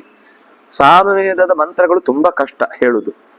ಅವರಿಗೆ ಇಡೀ ಆ ಪುಟಗಟ್ಲೆ 800 900 ಪುಟಗಟ್ಲೆ ಪುಸ್ತಕದಲ್ಲಿರುವ ಅಷ್ಟು ಮಂತ್ರಗಳು ಬಾಯ್ಪಾಠ ಕಲಿಯುವುದು ಅವರ ಪ್ರಕಾರ ಅಕ್ಷರಾಭ್ಯಾಸ, ಸ್ವರ ಸಹಿತ. ಅಲ್ಲಿ ಸ್ವರ ಪುಸ್ತಕ ನೋಡಿ ಹೇಳಲಿಕ್ಕೂ ಇಲ್ಲ. ಆಮೇಲೆ ಅವರಿಗೆ ಸ್ವರ ಅಂದ್ರೆ 1 2 3 ಮೇಲೆ ಗೀಟು ಏನು ಹಾಕದ. ತ ತ ಸ್ವರ ಅಂದ್ರೆ ಈ ತರ ಇರುತ್ತೆ. ತಿ ತು ಅಂದ್ರೆ ಒಂದ್ ಸ್ವರ ಇರುತ್ತೆ. ಪ ಅಂದ್ರೆ ಒಂದ್ ಸ್ವರ ಇರುತ್ತೆ. ಪಿ ಅಂದ್ರೆ ಒಂದ್ ಸ್ವರ ಇರುತ್ತೆ. ಹೀಗೆ ಅಷ್ಟೂ ಅಕ್ಷರಗಳಿಗೆ ಅದರ ಕಾಗುಣಿತದ ಜೊತೆಗೆ ಒಂದ್ ಸ್ವರ ಇದೆ. ಎಲ್ಲಿ ಏನ್ ಹಾಕ್ಬೇಕು ಅನ್ನೋದನ್ನು ಸೇರಿಸ್ಕೊಂಡು ಅವ್ರು ಹೇಳ್ಬೇಕು. ಜೊತೆಗೆ ಕೈ ಕಾಟವು ಇರಬೇಕು, ಸ್ವರದಲ್ಲಿ ಏರಿಳಿತ ಗೊತ್ತಾಗ್ಬೇಕು, ಅಷ್ಟು ಬಾಯ್ಪಾಠ ಬರ್ಬೇಕು. ಇದಿಷ್ಟು ಅಕ್ಷರಾಭ್ಯಾಸ ಸಾಮವೇದದಲ್ಲಿ. ಅಂದ್ರೆ ಫಸ್ಟ್ ಸ್ಟೇಜ್ ಇದ್ ಅಂದ್ರೆ ಇನ್ನು ಇದರಲ್ಲಿ ಮೇಜರ್ ಅಧ್ಯಯನ ಅಂದ್ರೆ ಏನಿರ್ಬೋದು ಯೋಚನೆ ಮಾಡಿ. ಅವರು ಇಷ್ಟು ಲಿಸ್ಟ್ ಹೇಳಿದ್ರು ಏನೆಲ್ಲ ಓದ್ಲಿಕ್ಕೆ ಇದೆ ಸಾಮವೇದ ಓದುವವನಿಗೆ. ಎಷ್ಟು ಸೂತ್ರಗಳಿವೆ, ಎಷ್ಟು ಶಾಖೆಗಳಿವೆ, ಎಷ್ಟು ಅದಕ್ಕೆ ಸಂಬಂಧಪಟ್ಟ ಭಾಷ್ಯಗಳಿವೆ. ಇದನ್ನೆಲ್ಲ ಓದಿ ಬಂದ ಮೇಲೆ ಅವನೊಬ್ಬ ಶ್ರೌತ ಪ್ರಕ್ರಿಯೆಯನ್ನು ಮಾಡ್ಲಿಕ್ಕೆ ಅರ್ಹನಾಗ್ತಾನೆ. ಸಾಮಗಾನ ಮಾಡುದು ಅಂದ್ರೆ ಸುಮ್ಮನೆ ಇದ್ದದನ್ನು ಓದಿ ಮುಗಿಸುವುದಲ್ಲ, ಊಹೆ ಮಾಡ್ಲಿಕ್ಕಿರುತ್ತೆ. ಒಂದು ಪಾದದಿಂದ ಇನ್ನೊಂದು ಪಾದಕ್ಕೆ ಸ್ವರ ಹೇಳಿರುವುದಿಲ್ಲ. ಹಿಂದಿನಂತೆ ಮುಂದಿನಂತೆ ಊಹಿಸ್ಬೇಕು ಅಂತ ಕೊಟ್ಟಿರ್ತಾರೆ. ಆ ಹಿಂದಿನಂತೆ ಅಂತ ಅನ್ನೋದಕ್ಕೆ ಸೂತ್ರ ಇದೆ. ಅದು ಹೇಗಿರುತ್ತೆ ಅಂತ ಮುಂದಿನಕ್ಕೆ ಇವನೇ ಊಹೆ ಮಾಡಿ ಅದನ್ನು ಸೇರಿಸ್ಕೊಳ್ಬೇಕು. ಅಂದ್ರೆ ಇಷ್ಟು ಅಧ್ಯಯನ ಮಾಡಿದವರು ಬಹುಶಃ ಈ ಕಂಪ್ಯೂಟರ್ ಎಲ್ಲ ಅದರ ಮುಂದೆ ಸತ್ತೇ ಹೋಗುತ್ತೆ, ಅವರ ವ್ಯಕ್ತಿತ್ವದ ಮುಂದೆ. ಒಬ್ಬರ ಅಜ್ಜ ಇದ್ದಾರೆ, ಸುಮಾರು ಒಂದು 89 ವಯಸ್ಸು, ಕೆಳಗೆ ಕೂತಿದ್ದಾರೆ ಅವರು. ಋಕ್ ಯಜುಸು ಸಾಮ ಅಥರ್ವ 4 ಮಂತ್ರಗಳಿಗೆ ಸಂಬಂಧಪಟ್ಟಂತೆ ಎಲ್ಲಾ ಪ್ರಾತಿಶಾಖ್ಯಗಳು, ಎಲ್ಲಾ ಶುಲ್ಭ ಸೂತ್ರಗಳು, ಧರ್ಮಸೂತ್ರಗಳು, ಗೃಹ್ಯ ಸೂತ್ರಗಳು, ಅದಕ್ಕೆ ವ್ಯಾಕರಣ, ಆ ವ್ಯಾಕರಣದಲ್ಲಿ ಮತ್ತೆ ಪರಸ್ಪರ ವಿರೋಧ ಪರಿಹಾರ ಮಾಡಬೇಕಾದ ಭಾಷ್ಯಗಳು ಎಲ್ಲವೂ ಆರಾಮಾಗಿ ಯಾರು ಏನ್ ಮಾತಾಡಿದ್ರು ಅವರು ತನ್ನ ನತಥ ಅಂತ ಒಂದೇ ಅವನಿಗೆ ಅವ್ರು ಹೇಳ್ಬೇಕು. ಮತ್ತೆ ಹೇಳಿದ್ರೆ ಖುಷಿ ಪಡ್ತಾರೆ. ಇಲ್ಲ ಅಂದ್ರೆ ಇಲ್ಲ, ನೀನು ನೋಡ್ಕೊಂಡ್ ನೀನ್ ಸರಿಯಾಗಿ ಪ್ರಿಪೇರ್ ಆಗ್ಲಿಲ್ಲ, ನೀನು ಅದನ್ನ ನೋಡ್ಕೊಂಡ್ ಬರ್ಬೇಕಿತ್ತು. ಈ ಪೇಪರ್ ಪ್ರೆಸೆಂಟ್ ಮಾಡೋರೆಲ್ಲ ಕೂತಿದ್ರು. ಅವ್ರಿಗೆ ಅವ್ರು ಇದ್ದಾರೆ ಅಂದ್ರೆ ಗಡ ಈಗ ಅವ್ರು ಅದನ್ನ ಹೇಳ್ತಿದ್ರು. ಅವ್ರು ಇದ್ದಾರೆ ಅಂದ್ರೆ ದಬಡಬಡವ ಅನ್ನತ್ತೆ. ಅವರು ಎಲ್ಲ ಅಂದ್ರೆ ಅದು ಒಳ್ಳೇದು ಸೈನ್. ಏನು ಅಂದ್ರೆ ನಮಗೆ ನಾವು ಹಾಗೆ ಅಲ್ವಾ, ಪರೀಕ್ಷೆಯಲ್ಲಿ ಸ್ವಲ್ಪ ಸ್ಟ್ರಿಕ್ಟ್ ಸ್ಕ್ವಾಡ್ ಬಂದ ಅಂದ್ರೆ ಸಿಟ್ಟು ಮಾಡ್ಕೋತೇವೆ ನಾವು ಮೇಲೆ. ಆಮೇಲೆ ನಾವು ಸ್ಕ್ವಾಡ್ ಆದಾಗ ನಾವು ಮಾತ್ರ ಶಿಸ್ತಾಗಿರ್ಬೇಕು ಅಂತ ಅನ್ಕೋತೇವೆ. ಎಲ್ಲರೂ ಓದ್ಕೊಂಡೇ ಬರ್ಬೇಕು ಅಂತ. ನಾವು ಮಾತ್ರ ಪಕ್ಕದಲ್ಲಿ ಕೇಳ್ಬೋದು, ಇವನ ಹತ್ರ ಮಾಡ್ಬೋದು, ಅವನ ಹತ್ರ ಮಾಡ್ಬೋದು, ಎಲ್ಲ ನಮ್ಗಾಗುವಾಗ ಹಾಗೆ ಅನ್ಸುತ್ತೆ. ಅದು ಸ್ವಭಾವದಿಂದ ಬಂದಿದ್ರೆ ಮಾತ್ರ ಅವ್ರು ಎಷ್ಟು ಪ್ರೀತಿಯಿಂದ ಅವರ ಶಾಸ್ತ್ರದ ಬಗ್ಗೆ ಒಂದು ಚೂರು ಗಿಲ್ಟ್ ಅಲ್ಲ. ಒಂದು ಅಂದ್ರೆ ನಾನು ಯಾಕೆ ಕಲ್ತೆ, ಇವರಿಗೆಲ್ಲ ಇಷ್ಟು ಮರ್ಯಾದೆ ಇದೆ. ಅವರು ಮಾಮೂಲು ಕಚ್ಚೆ ಉಟ್ಕೊಂಡು ಸಾಮ ತರ ಶಿಕ್ಕೆ ಮಾತ್ರ ಬಿಟ್ಕೊಂಡು ಮೇಲೊಂದು ಅವ್ರು ಶರ್ಟೇ ಹಾಕಿಲ್ಲ ಇಲ್ಲಿ ತನಕ ಇಡೀ ಜೀವಮಾನದಲ್ಲಿ. ಎಲ್ಲಿಂದ ಎಲ್ಲಿಗೆ ಬೇಕಾದ್ರೂ ಅಮೆರಿಕಕ್ಕೂ ಹೋಗಿ ಬರ್ತಾ ಬೇಕಿದ್ರೆ ಹಂಗೆ. ಅಂದ್ರೆ ಅವ್ರಿಗೆ ಅವರ ನಿಷ್ಠೆ. ಅವ್ರ ಅಮೆರಿಕಕ್ಕೆ ಹೋಗಲ್ಲ, ನಿತ್ಯಾಗ್ನಿಹೋತ್ರಿಗಳು. ಅವ್ರು ಮನೆ ಬಿಟ್ಟು ಎಲ್ಲೂ ಹೋಗಲ್ಲ. ಇಲ್ಲಿ ಬಂದ್ರು ಅವ್ರು ತಗೊಂಡ್ಬರ್ತಾರೆ. ಇಲ್ಲಿ ತಂದು ಅಗ್ನಿಹೋತ್ರ ಮಾಡಿಯೇ ಈಗ ಸಭೆಗೆ ಬಂದಿದ್ದು. ಮತ್ತೆ ರಾತ್ರಿ ಮತ್ತೆ ಅಗ್ನಿಹೋತ್ರ ಮಾಡಿ ವಾಪಸ್ ಇಲ್ಲಿಂದ ಟ್ರೈನಿಗೆ ಹೊರಟು ಬೆಳಿಗ್ಗೆ ವಾಪಸ್ ತಮಿಳ್ನಾಡಿಗೆ ಹೋಗ್ತಾರೆ. ತಮಿಳ್ನಾಡಲ್ಲಿ ಎಲ್ಲೋ ಗೋವಿಂದಪುರನ ಏನೋ ಹೇಳಿದ್ರು. ಹಾಗೆ ಒಂದು 6 ಜನ ಅಗ್ನಿಹೋತ್ರಿಗಳಿಗೆ ಇವತ್ತು ಸಮ್ಮಾನ ಇತ್ತು. ಬರೀ ಸಮ್ಮಾನ ಅಂತ ಆಗುದು ಬೇಡ, ಒಂದು ಗೋಷ್ಠಿಯಾಗಿ ಸಾಮವೇದಕ್ಕೆ ಸಂಬಂಧಪಟ್ಟ ಅನೇಕ ಸೂತ್ರಗಳ ಬಗ್ಗೆ ಮಾತಾಡಬೇಕು ಅಂತ ಬೆಳಿಗ್ಗಿಂದ ನಡೀತಾ ಇದೆ. ಇವತ್ತು ಸಂಜೆ ತನಕನೂ ಇದೆ. ಅಂದ್ರೆ ಆ ತರ ಅಧ್ಯಯನ ಅಂತ ಅನ್ನೋದು ಒಂದು ಆಸಕ್ತಿಯ ವಿಷಯವಾದಾಗ ಅದು ನಿಜವಾದ ಬ್ರಾಹ್ಮಣ್ಯ. ಆಸಕ್ತಿ ಇಲ್ಲದೆ ಸುಮ್ಮನೆ ಕಲ್ತದ್ದನ್ನ ಪ್ರದರ್ಶನಕ್ಕೆ ಇಡ್ತೇನೆ ಅಥವಾ ಅದರಿಂದ ಸಂಪಾದಿಸ್ತೇನೆ ಅಷ್ಟೇ ಆಗಿಬಿಟ್ರೆ ಅದು ಪೂರ್ಣ ಅಲ್ಲ. ಮತ್ತೆ ಬ್ರಾಹ್ಮಣ್ಯ 100ಕ್ಕೆ 100 ಪರಮ ಬ್ರಾಹ್ಮಣ ಅವನೊಬ್ನೇ. ಬ್ರಾಹ್ಮಣ ಪ್ರಿಯನಾದ ಭಗವಂತನೇ ಪರಮ ಬ್ರಾಹ್ಮಣ. ತುಂಬಾ ಕಷ್ಟ ಅಂತ. ವೇದಾನಾಂ ಸಾಮವೇದೋಸ್ಮಿ, ನಾನು ವೇದಗಳಲ್ಲಿ ಸಾಮದಲ್ಲಿದ್ದೇನೆ. ಅದು ನೋಡಿ ಇವ್ರು ಒಂದ್ರದ್ದು ಹೇಳಿದ್ದು ಇವತ್ತು. ಹಾಗೆ ಸಹಸ್ರವರ್ತ್ಮ ಸಾಮವೇದ, ಸಾಮವೇದದಲ್ಲಿ 1000 ಶಾಖೆಗಳಿವೆ. ಈಗ ನಾವು ನೋಡ್ತಾ ಇರೋದು ಬರೀ ಜೈಮಿನಿಯ, ಕೌತುಮ, ರಾಮಾಯಣಿಯ 3. ಇನ್ನು 997 ಶಾಖೆಗಳ ಪರಿಚಯವೇ ನಮ್ಗಿಲ್ಲ. ಅದರ ಸೂತ್ರಗಳಿಲ್ಲ, ಅದರ ಪ್ರಾತಿಶಾಖ್ಯಗಳಿಲ್ಲ, ಅದರ ವ್ಯಾಕರಣ ಇಲ್ಲ, ಅದರ ವ್ಯವಸ್ಥೆ ಇಲ್ಲ, ಎಂಥದ್ದು ಇಲ್ಲ. ಇವತ್ತು ಕಳ್ಕೊಂಡ್ಬಿಟ್ಟಿದೆ. ಇದ್ರೂ ಅದರದ್ದೊಂದು ಗೊತ್ತಿಲ್ಲ ನಮ್ಗೆ. ಪ್ರಥಂತರ ಸಾಮ ಅಂತ ಹೆಸರಲ್ಲಿದೆ. ಯಾವ್ದ್ಯಾವ್ದು ಬೃಹದಾರಣ್ಯಕದಲ್ಲಿ ಅಲ್ಲಲ್ಲಿ ಹೆಸರು, ಚಾಂದೋಗ್ಯದಲ್ಲಿ ಹೆಸರು ಬಂದಿದೆ, ಹೆಸರುಗಳು ಮಾತ್ರ ಗೊತ್ತಿದೆ, ಸಾಮಗಳೆಲ್ಲ ಎಲ್ಲೋ ಹೊರಟು ಹೋಗಿದೆ. ಸರಿ, ಹಾಗಾದ್ರೆ ವೈಶ್ಯಕರ್ಮ ಅನ್ನೋದು ವಾಣಿಜ್ಯ. ಮತ್ತೆ ಅದು ನೋಡಿ ಸ್ವಭಾವದಿಂದ ಯಾಕೆ ಹೇಳಿದ್ದು ಅಂದ್ರೆ, ಸಣ್ಣ ಸಣ್ಣ ಹುಡುಗರೆಲ್ಲ ಕೆಲವೊಂದ್ ಸರ್ತಿ ಅಂಗಡಿಲಿ ಇರ್ತಾರೆ, ಅವ್ರ ಮಕ್ಕಳನ್ನ ತಂದು ಕೂಡಿಸ್ಕೊಂಡಿರ್ತಾರೆ. ಈ ಏನಂತಾರೆ, ಜೈನರಲ್ಲಿ ಒಂದು ಪಂಗಡ ಬರ ಮಡಿ ಅಲ್ಲ ಅಲ್ಲ ಅಂಬರಲ್ಲ, ಅದರಲ್ಲಿ ವ್ಯಾಪಾರಿಗಳಿಗೆ ಒಂದು ಹೆಸರು ಬನಿಯ ತರ ಇನ್ನೊಂದೇನೋ ಇಲ್ಲೆಲ್ಲ ಹೇಳ್ತಾರಲ್ಲ, ಸೇಟುಗಳು. ಸೇಟುಗಳು. ನೀವು ಒಂದ್ಸರ್ತಿ ಆ ಮಾರ್ಕೆಟಿಗೆ ಹೋಗಿ ಕೂತ್ರೆ ಕೆಲವೊಂದ್ ಸರ್ತಿ ಸಣ್ಣ ಸಣ್ಣ ಹುಡುಗರು ಇರ್ತಾರೆ, ಏನ್ ಚೆನ್ನಾಗಿ ವ್ಯಾಪಾರ ಮಾಡ್ತಾರೆ ಅಂದ್ರೆ ಅವ್ರು ಎಲ್ಲೂ ಮ್ಯಾನೇಜ್ಮೆಂಟ್ ಕೋರ್ಸಿಗೆ ಹೋಗಿಲ್ಲ. ಏನು 6ನೇ ಕ್ಲಾಸು 7ನೇ ಕ್ಲಾಸ್ ಹುಡುಗರು ಇರ್ತಾರೆ, ಶಾಲೆಗೆ ಹೋಗಿ ಬರ್ತಾರೆ. ಶಾಲೆಗೆ ಹೋಗಿ ಬಂದ್ಮೇಲೆ ಸಂಜೆ ಮೇಲೆ ಅವ್ರದ್ದೇ ಅಪ್ಪ ಅಮ್ಮ ಮನೆಗೆ ಹೊರಡ್ತಾರೆ, ಅಥವಾ ಯಾರೋ ಒಬ್ರು ಇರ್ತಾರೆ, ದೊಡ್ಡಪ್ಪನ ಚಿಕ್ಕಪ್ಪನ ಯಾರೋ ಒಟ್ಟಿಗೆ ಇರ್ತಾರೆ ಅವರೆಲ್ಲ. ಆದ್ರೆ ಇಲ್ಲ ಅನ್ನೋ ಶಬ್ದ ಹೇಳಲ್ಲ. ನೀವೇನ್ ಕೇಳ್ತಿರೋ ಬೇರೆ ಒಂದು ಕಂಪನಿ ಹೆಸರು ಹೇಳ್ತಾರೆ, ಇದಕ್ಕಿಂತ ಚೆನ್ನಾಗಿದೆ ಅಂತಾರೆ, ಅದರ ಫೀಚರ್ಗಳ ಬಗ್ಗೆ ಹೇಳ್ತಾರೆ, ಅದು ಇಷ್ಟು ಹೊಸ್ತು, ಈಗ ಜನ ಎಲ್ಲ ಅದನ್ನ ತಗೊಳ್ಳೋದಿಲ್ಲ ರೀ, ಇದನ್ನ ತಗೊಳ್ತಾರೆ ಅಂತಾರೆ, ನಿಮ್ಗೋಸ್ಕರನೇ ನಾನು ಇದೊಂದು ಬೇರೆ ತೆಗ್ದಿಟ್ಟಿದ್ದೆ ಅಂತ ಬೇರೆ ಹೇಳ್ತಾರೆ. ಆದ್ರೆ ಅದೆಲ್ಲ ನೀವು ಕಲ್ತು ಬರುವಂತದ್ದು ಅಲ್ವೇ ಅಲ್ಲ. ಇದೆಲ್ಲ ಎಷ್ಟು ಮಾರಾಟ ಮಾಡಿದ್ರೆ ಎಷ್ಟು ಹೋಗುತ್ತೆ, ಯಾವ ಸಮಯದಲ್ಲಿ ತರಬೇಕು. ಈಗ ಹೂ ಅಂಗಡಿಯವರೆಲ್ಲ ನಮ್ಗಿಂತ ಚೆನ್ನಾಗಿ ಇಲ್ಲಿ ಯಾವ ಕಾರ್ಯಕ್ರಮ ಆಗುತ್ತೆ ಅಂತ ಅವ್ರಿಗೆ ಗೊತ್ತಿರುತ್ತೆ, ಇಲ್ಲಿ ಬಂದು ನಿಂತಿರ್ತಾರೆ. ಇದು ನೀವು ಮ್ಯಾನೇಜ್ಮೆಂಟ್ ಕೋರ್ಸಲ್ಲಿ ಇದೆಲ್ಲ ಏನು ಹೇಳ್ತಾರೋ ಬಿಡ್ತಾರೋ ನಂಗೆ ಗೊತ್ತಿಲ್ಲ. ಅಂತೂ ಅವರು ಬೆಪ್ಪು ತಗಡಿ ತರ ಸರ್ಟಿಫಿಕೇಟ್ ಇರುತ್ತೆ, ನಾವು ಮಾಡ್ತೀವಿ ಅಂದ್ರೆ 3ನೇ ತಿಂಗಳಿಗೆ ಪೆದ್ದು ಹೋಗುತ್ತೆ ಕಂಪನಿ. ಆಮೇಲೆ ಎಕ್ಸ್ಪೀರಿಯನ್ಸ್ ಆಗಿ ಆಗಿ ಆಗಿ ಆಗ ಕಲಿತಾರಲ್ಲ, ಆಮೇಲೆ ಒಂದು ಸಕ್ಸಸ್ ರೇಟ್ ಕಾಣುತ್ತೆ. ಇವರು ಚಿಕ್ಕಂದಿಂದಲೇ ಕೊನೆ ತನಕನೂ ಅದೇ ವ್ಯವಸ್ಥೆಯಲ್ಲಿ ಸಾಕ್ತಿರ್ತಾರೆ. ಹಾಗಾದ್ರೆ ಸ್ವಭಾವ ಎಲ್ಲಿದೆ? ಅದರಿಂದ ಸಹಜವಾಗಿ ಇರುವಂತಹ ಈಗ ನಮ್ಗೆ ಯಾರಿಗಾದ್ರೂ ಅಂಥದ್ದೊಂದು ದೊಡ್ಡ ಅಂಗಡಿ ಹಾಕೊಟ್ಟು 1 ತಿಂಗಳು ವ್ಯಾಪಾರ ಮಾಡಿ ಅಂದ್ರೆ 3ನೇ ತಿಂಗಳಿಗೆ ಅಂಗಡಿ ಮುಚ್ಚಿ ಹೋಗ್ಬಿಡುತ್ತೆ. ನಾವೇ ಮನೆಗೆ ತಗೊಂಡೋಗ್ಬೇಕು, ಅಲ್ಲಿದ್ದನ್ನೇ ಖಾಲಿ ಮಾಡಿದ್ದೇವೆ ಅಂತ ಹೇಳ್ಸ್ಕೊಳ್ಳಿಕ್ಕೆ ಆಗುದಿಲ್ಲ. ಅದೆಲ್ಲ ಸುಲಭ.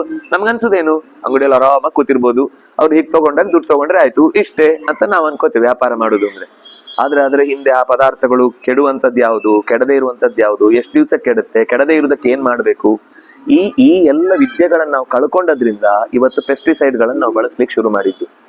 ವಸ್ತುತಃ ಧಾನ್ಯಗಳಿಗೆ ಬೇರೆ ಏನೂ ಹಾಕದೆ ಬರೀ ಈ ಜೀರಿಗೆನೋ ಧನಿಯನೋ ಅಥವಾ ಕಾಳುಮೆಣಸು ಇತ್ಯಾದಿಗಳನ್ನ ಒಣ ಶುಂಠಿ ಎಲ್ಲ ಹಾಕಿ ಒಂದೊಂದು ಪದಾರ್ಥಕ್ಕೆ ಅದು ಕೆಡದಂತೆ ಮಾಡ್ಲಿಕ್ಕೆ ಆಗುವ ವ್ಯವಸ್ಥೆ ಇದೆ. ಆಯುರ್ವೇದದಲ್ಲಿ ಅದರ ಕ್ರಮ ಇದೆ. ಆದ್ರೆ ನಮ್ಗೆ ಅದರ ಕ್ರಮ ಇವತ್ತು ಮರ್ತೋಗಿದ್ರಿಂದ ನಾವು ಅದಕ್ಕೋಸ್ಕರ ಏನೋ ಒಂದು ಗೋಲಿ ಹಾಕುದು, ಇನ್ನೇನೋ ಹಾಕುದು, ಅದು ವಿಷ ತಿಂದವನಂತೂ ಗೋವಿಂದ, ಏನೋ ಒಂದು ಎಡವಟ್ಟು ಆಗ್ತಾ ಇರುತ್ತೆ. ಆದ್ರೆ ಬಟ್ಟೆಗೆ ಹುಳ ಬರದ ಹಾಗೆ ಅಥವಾ ಪದಾರ್ಥಗಳ ಒಳಗೆ ಈ ಕೊಳಿಯದ ಹಾಗೆ ಮಾವಿನ ಹಣ್ಣು ಇತ್ಯಾದಿಗಳದ್ದು ಅದಕ್ಕೇನೋ ಒಂದು ವ್ಯವಸ್ಥೆ ಮಾಡ್ತಾರೆ. ಅದು ಪ್ರಾಕೃತಿಕ. ಯಾವುದೋ ಕೆಲವು ಮರದ ಎಲೆಗಳನ್ನು ತಂದು ಹಾಕ್ಬಿಡ್ತಾರೆ ಅದರ ಅಡಿಗೆ, ಏನಂದ್ರೂ ಕೊಳಿಯಲ್ಲ ಹಣ್ಣು. ಅಂದ್ರೆ ತೀರಾ 1 ತಿಂಗಳು ಗಟ್ಟಲೆ ಇದ್ರೆ ಹಾಳಾಗಿ ಆಗುತ್ತೆ ಯಾವ್ದಾದ್ರು.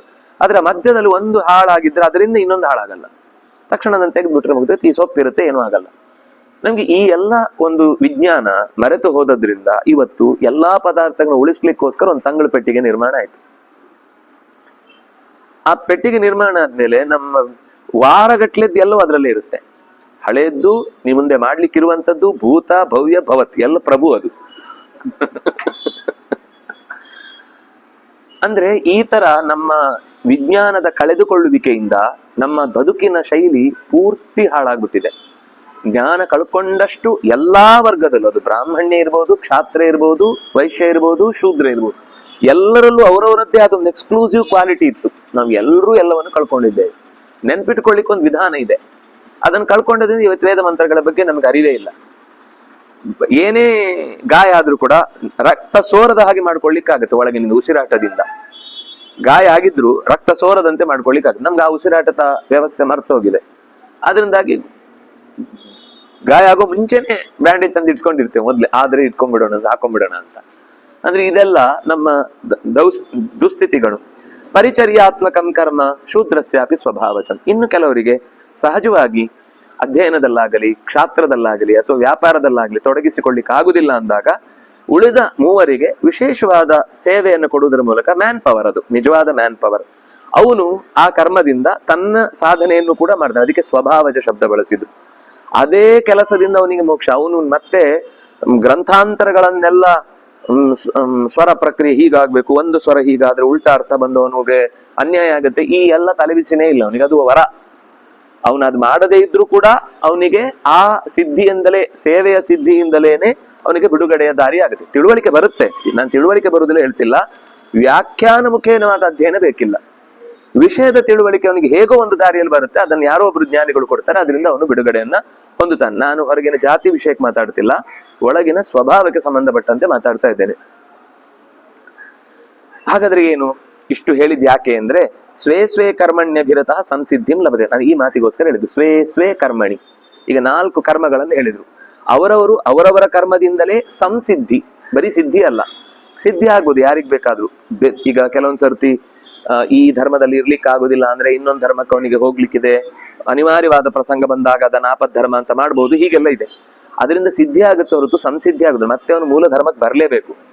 ಅದು ಬದುಕ್ಲಿಕ್ಕೋಸ್ಕರ ತತ್ಕಾಲದಲ್ಲಿ ಕೇವಲ ಕೊಟ್ಟ ಅನುಕೂಲ ಅಷ್ಟೇ ಹೊರತು ಎಲ್ಲಾ ಕಾಲಕ್ಕೂ ಅದನ್ನೇ ಮಾಡ್ಬೇಕು ಅಂತ ಹೇಳಿದ್ದಲ್ಲ. ಆದ್ರೆ ಸಂಸಿದ್ಧಿ ಅಂದ್ರೆ ಮೋಕ್ಷ ಅಂತ ಅರ್ಥ. ಸಂಸಿದ್ಧಿಂ ಲಭತೆ ನರಹ. ನರ ಅಂದ್ರೆ ನರೀಯತೆ, ಕೆಟ್ಟದ್ದನ್ನ ಉಣದ ಸಾಧಕ, ಅಂದ್ರೆ ದುಸ್ಥಿತಿಯನ್ನು ಬಯಸದ ಸಾಧಕ, ಬೇಡವಾದ್ದನ್ನು ಮಾಡದ ಸಾಧಕ. ಅವನು ಸಂಸಿದ್ಧಿಂ ಸ್ವೇ ಸ್ವೇ ಕರ್ಮಣಿ ಅಭಿರತಃ ಲಭತೆ. ಅಭಿರತಃ ಅಂದ್ರೆ ಅಭಿಮಾನ ಪೂರ್ವಕವಾಗಿ ಮಾಡ್ಬೇಕು ಆ ಕೆಲಸವನ್ನ. ಬೈಕೊಂಡು ಮಾಡಿದ್ರೆ ಯಾವ ಕೆಲಸ ಮಾಡಿದ್ರು ವೇಷ್ಟೇ. ಪಾಠ ಮಾಡಿದ್ರು ವೇಷ್ಟೇ, ಸೇವೆ ಮಾಡಿದ್ರು ವೇಷ್ಟೇ. ಬೈಕೊಂಡು ಮಾಡಿದ್ರೆ ಯಾವ ಕೆಲಸಕ್ಕೂ ಬೆಲೆ. ಅದು ಎಷ್ಟು ದೊಡ್ಡ ಕೆಲಸ ಬೇಕಾದ್ರೂ ಇರ್ಬೋದು, ಅದಕ್ಕೆ ಖುಷಿ ಇಲ್ಲ. ಯಾಕಂದ್ರೆ ಆತ್ಮಸಂತೋಷವೇ ಇಲ್ಲದೆ ಮೋಕ್ಷ ಹೇಗೆ? ಆತ್ಮಸಂತೋಷ ಆದ್ರೆ ತಾನೇ ಭಗವಂತ ಅಲ್ಲಿ ಇದ್ದಾನೆ ಅಂತ ಅರ್ಥ. ನಮಗೆ ಆ ಕೆಲಸ ಮಾಡುವಾಗ ಆತ್ಮಸಂತೋಷ ಆಗಿಲ್ಲ ಅಂದ್ರೆ ದೇವರಲ್ಲಿ ಇಲ್ಲ ಅಂತ ಅರ್ಥ. ಆ ಕೆಲಸದಲ್ಲಿ ಅವನಿಗೆ ದೇವ್ರು ಕಾಣ್ತಿಲ್ಲ ಅಂತ ಅರ್ಥ. ಅದರಿಂದಾಗಿ ಪ್ರೀತಿಸಿ ಮಾಡುವ ಅಭಿರತಃ ಸಂಸಿದ್ಧಿಂ ಲಭತೆ.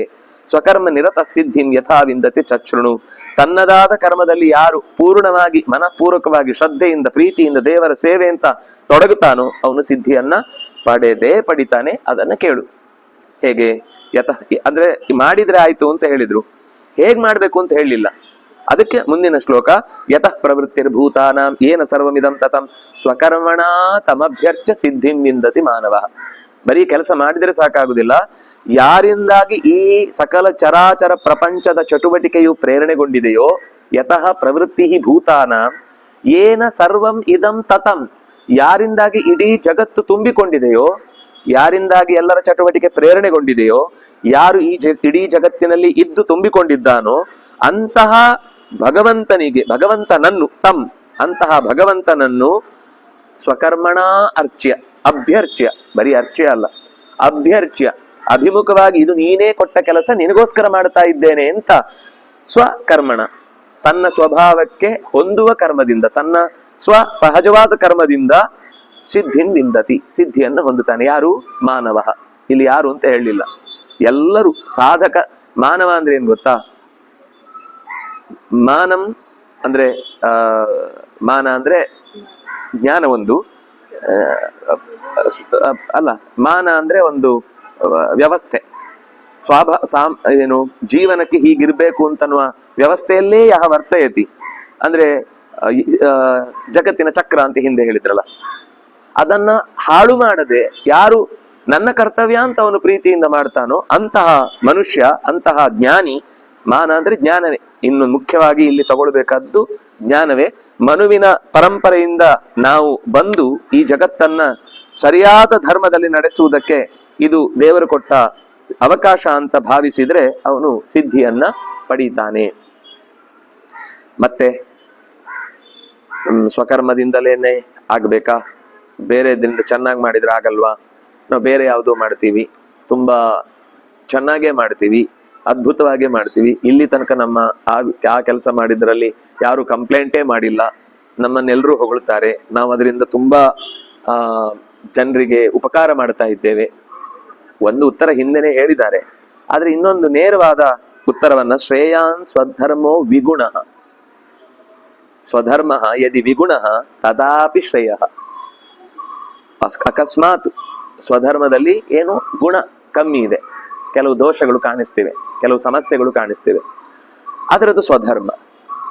ಆದ್ರೆ ನೀನು ಆ ಸ್ವಧರ್ಮವನ್ನ ಪ್ರೀತಿಯಿಂದ ಮಾಡ್ತಾ ಇದ್ದಿ ಅಂದ್ರೆ ವಿಗುಣವಾಗಿದ್ರು ಕೂಡ ಅದು ನಿನ್ನ ಶ್ರೇಯಸ್ಸಿಗೇ ಕಾರಣ. ಇನ್ನೊಂದಿದೆ ಪರಧರ್ಮ, ಬೇರೆಯವರ ಕೆಲಸ. ಅದು ನನ್ನ ಕೆಲಸ ಅಲ್ಲ, ನನ್ನ ಆತ್ಮತೃಪ್ತಿ ಕಾರಣ ಅಲ್ಲ ಅದು. ಆದ್ರೆ ಅದ್ರಲ್ಲಿ ನನಗೆ ಒಳ್ಳೆ ಅಭ್ಯಾಸ ಆಗ್ಬಿಟ್ಟಿದೆ. ಅದನ್ನ ನಾನು ಚೆನ್ನಾಗಿ ಮಾಡ್ತೇನೆ, ನಂಗೆ ಅದರಿಂದ ಸಿಕ್ಕಾಪಟ್ಟೆ ಸಂಪಾದನೆ ಆಗಿದೆ, ನಾನು 10 ಜನರಿಗೆ ಉಪಕಾರ ಮಾಡ್ತೇನೆ, ಯಾಕೆ ಮಾಡಬಾರ್ದು? ಕೃಷ್ಣ ಹೇಳ್ತಾನೆ ಪರಧರ್ಮೋ ಭಯಾವಹ. ಈಗ ತತ್ಕ್ಷಣಕ್ಕೆ ನಿನಗೆ ಅದರಿಂದ ಲಾಭ ಆಗ್ಬೋದು, ಆದ್ರೆ ನೀನೊಂದು ದೊಡ್ಡ ತಪ್ಪು ಮಾಡ್ತಾ ಇದ್ದಿ. ಆ ಕೆಲಸ ಮಾಡಿ ಬದುಕುವನ ಕೆಲಸವನ್ನ ಕಸ್ಕೊಂಡಿದ್ದೀನಿ, ಅವನಿಗೆ ಆ ಕೆಲಸ ಹೋಯ್ತು. ಅಲ್ಲ 10 ಜನ ಇದ್ರು ಆಗತ್ತೆ ಅಂತ ನಿನ್ಗೆ ಏನ್ ಗೊತ್ತು? 10 ಜನ ಇದ್ರು ಆಗತ್ತೆ ಅಂತ.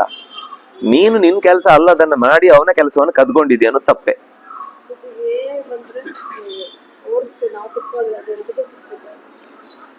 ಬಹಳ ದಿವಸ ಇರಲ್ಲ ಅದು ಕೂಡ. ಎಲ್ಲಿ ನೀವು ಭತ್ತ ಬೆಳಿಲಿಕ್ಕಂತೂ ಆಗಲ್ಲ.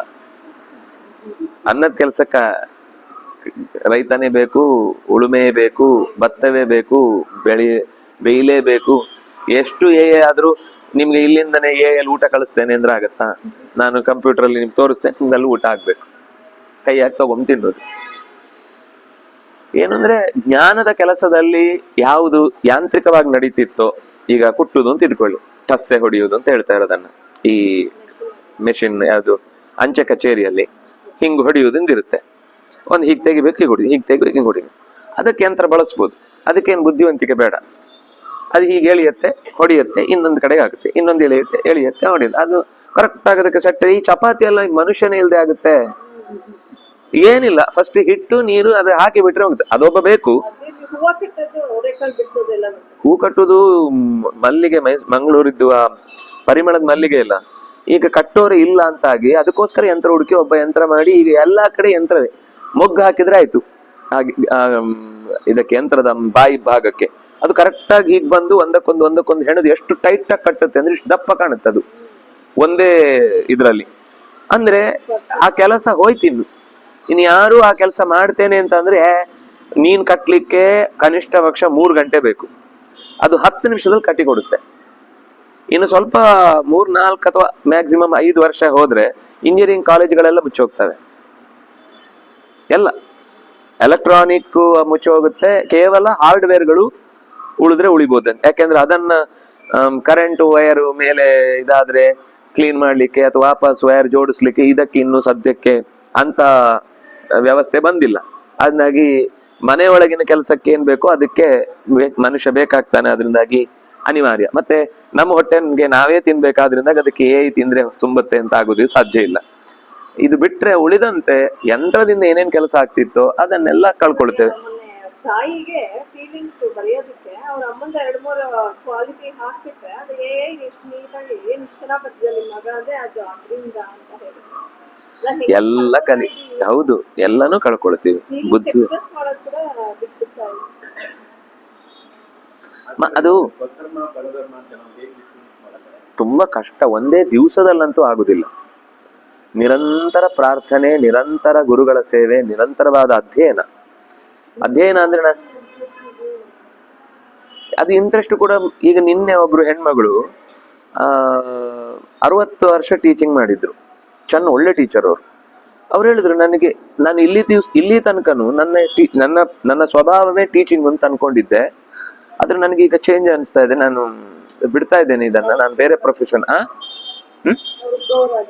ಬೋರ್ ಅಲ್ಲ, ಅವ್ರು ಈಗಲೂ ಚೆನ್ನಾಗಿ ಪಾಠ ಮಾಡ್ತಾರೆ, ಆದ್ರೆ ನನಗೆ ಇದಲ್ಲ ಅಂತ ಅನಿಸ್ಲಿಕ್ಕೆ ಶುರುವಾಗಿದೆ. ಮೊದ್ಲು ಅದನ್ಸಿ ಅವರು ಬೇರೆ ಎಲ್ಲ ಬಿಟ್ಟು ಇಲ್ಲಿಗೆ ಬಂದಿದ್ದು. ಈಗ ಇನ್ನೊಂದು ಯಾವ್ದೋ ಫೀಲ್ಡ್ ಹೇಳಿದ್ರು. ಅಂದ್ರೆ ನಾವು ಅದು ಕೂಡ ನಿಮ್ಗೆ ಒಂದೇ ದಿವಸದಲ್ಲಿ ಅಥವಾ ಒಂದೇ ವರ್ಷದಲ್ಲಿ ಅಥವಾ ಒಂದೇ ಜಮಾನದಲ್ಲೇ ಗೊತ್ತಾಗುತ್ತೆ ಅಂತಿಲ್ಲ. ಆದ್ರೆ ಹುಡುಕಾಟ ತಪ್ಪಲ್ಲ. ಹಾಗಂತೇಳಿ ಅವ್ರು ಇನ್ನೊಂದು ಪ್ರಾಬ್ಲಮ್ ಹೇಳಿದ್ರು, ನೀವು ಹುಡುಕ್ಬೇಕು ಅಂತ ಮಕ್ಕಳಿಗೆ ಒತ್ತಡ ಹಾಕಿ ಏನಾಗ್ಬಿಟ್ಟಿದೆ ಅಂದ್ರೆ ಮಕ್ಕಳಿಗೆ ಟೆನ್ಷನ್ ನಲ್ಲಿ ನನ್ಗೆ ಯಾವ್ದು ಅಂತಾನೆ ಗೊತ್ತಾಗುದಿಲ್ಲ ಅಂತ ಅವುಗಳು ಇದ್ದ ಸ್ಕಿಲ್ ಅನ್ನು ಕಳ್ಕೊಳ್ತಾ ಇದ್ದಾವೆ ಅಂತ. ಯಾವುದೋ ಒಂದು ಸ್ಕೂಲಲ್ಲಿ ಹಾಗೆ ಮಕ್ಕಳಿಗೆ ಪ್ರೆಷರ್, ಪೇರೆಂಟ್ಸಿಗೂ ಹೇಳಿ, ಟೀಚರ್ಸ್ಗೂ ಹೇಳಿ, ಮಕ್ಕಳಿಗೂ ಹೇಳಿ, ನಿಮ್ಮ ಆಸಕ್ತಿಯನ್ನು ಹೇಳಿ, ನಿಮ್ಮ ಆಸಕ್ತಿ ಏನು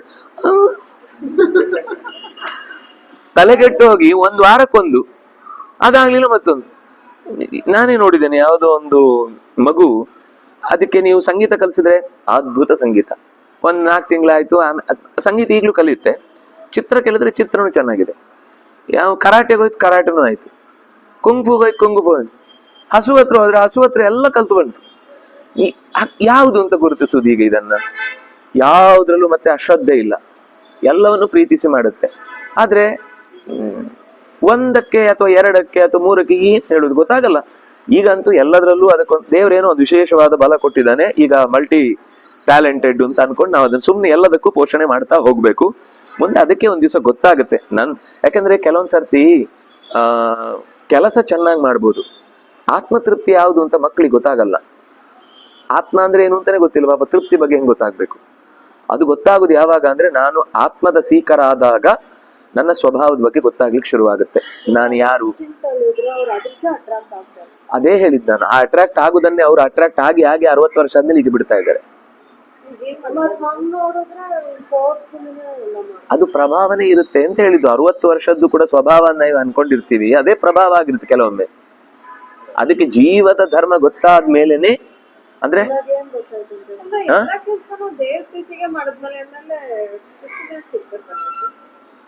ಅದು ಅದು ಅದು ನಮ್ಗೆ ಹೇಳಲಿಕ್ಕೆ ಬರಲ್ಲ. ಇಷ್ಟು ದಿವಸ ಸಿಕ್ತಿತ್ತು ಅಂತ ಹೇಳ್ತಾರಲ್ಲ, ಅದಕ್ಕೆ ಏನ್ ಹೇಳ್ತೀವಿ?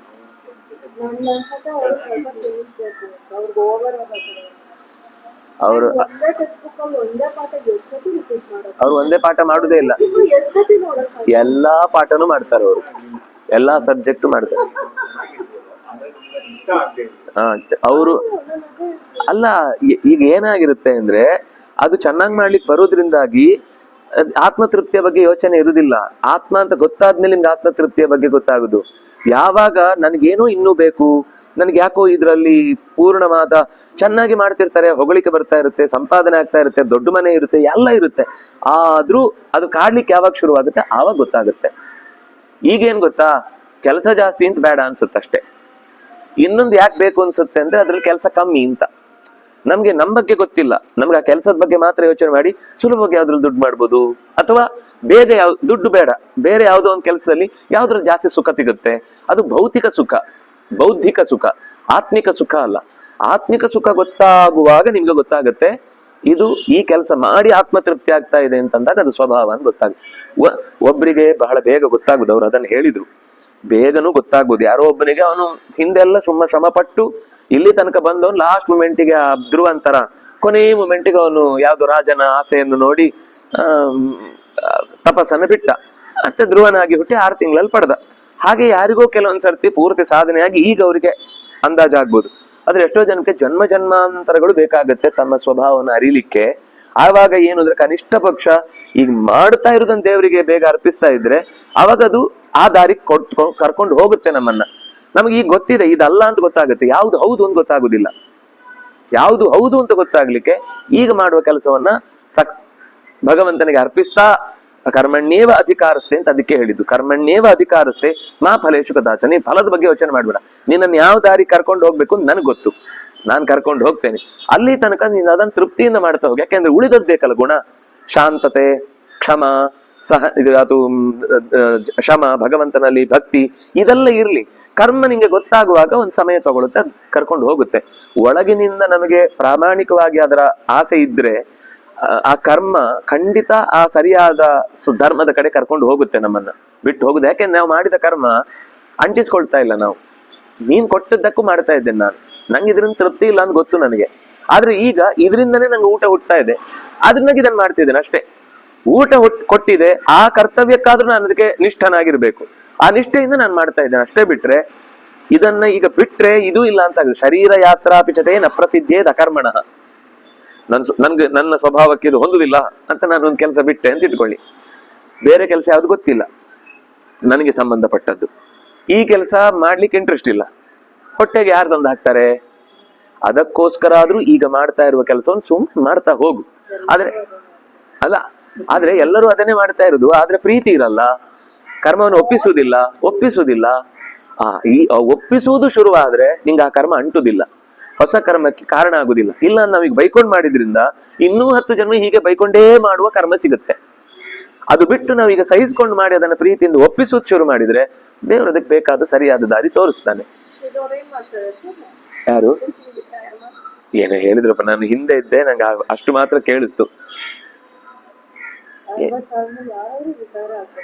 ರಿಟೈರ್ ಅಲ್ಲ ಅವರು, ಅವರಿಗೆ ರಿಟೈರ್ಮೆಂಟ್ ಖಾಸಗಿ ಅಲ್ಲ, ಅಂದ್ರೆ ಗವರ್ಮೆಂಟ್ ಅಲ್ಲ, ಗೌರ್ಮೆಂಟ್ ಅಲ್ಲ ಜನರಲಿ 60 ಆದ್ರೆ ರಿಟೈರ್ಡ್ ಅಂತ ಅದು ಅಂಡರ್ಸ್ಟುಡ್ ಅಲ್ಲ. ಆದ್ರೆ ಒಂದು ಚೂರು ಅವರು ನಿಮ್ಗೆ 60 ಅಂತ ಅವ್ರು ಹೇಳಿದ್ರು ಗೊತ್ತಾಗಲ್ಲ. ಅದು ಅವ್ರು ಇನ್ನೊಂದು 25 ವರ್ಷ ಆರಾಮಾಗಿ ಮಾಡುವಷ್ಟು ಸಶಕ್ತರಿದ್ದಾರೆ, ತುಂಬಾ ಸಹಜವಾಗಿದ್ದಾರೆ, ಬಹಳ ಉತ್ಸಾಹ ಭರಿತರು. ಅಂದ್ರೆ ನಮ್ಗೆ ಕೆಲವೊಂದ್ ಸರ್ತಿ ನಾವೇನೋ ಇದೇ ಸರಿ ಅಂತ ನಮ್ಗೆ ಹೇಳಿ ಅನ್ಕೊಂಡಿರ್ತೇವೆ, ಬಿಟ್ರೆ ಸರಿ ಹೌದೋ ಅಲ್ಲೋ ಅಂತ ಅನ್ನೋ ತೃಪ್ತಿಯಿಂದ ನಮ್ಗೆ ಅದು ಗೊತ್ತಾಗ್ತಾ ಇಲ್ಲ.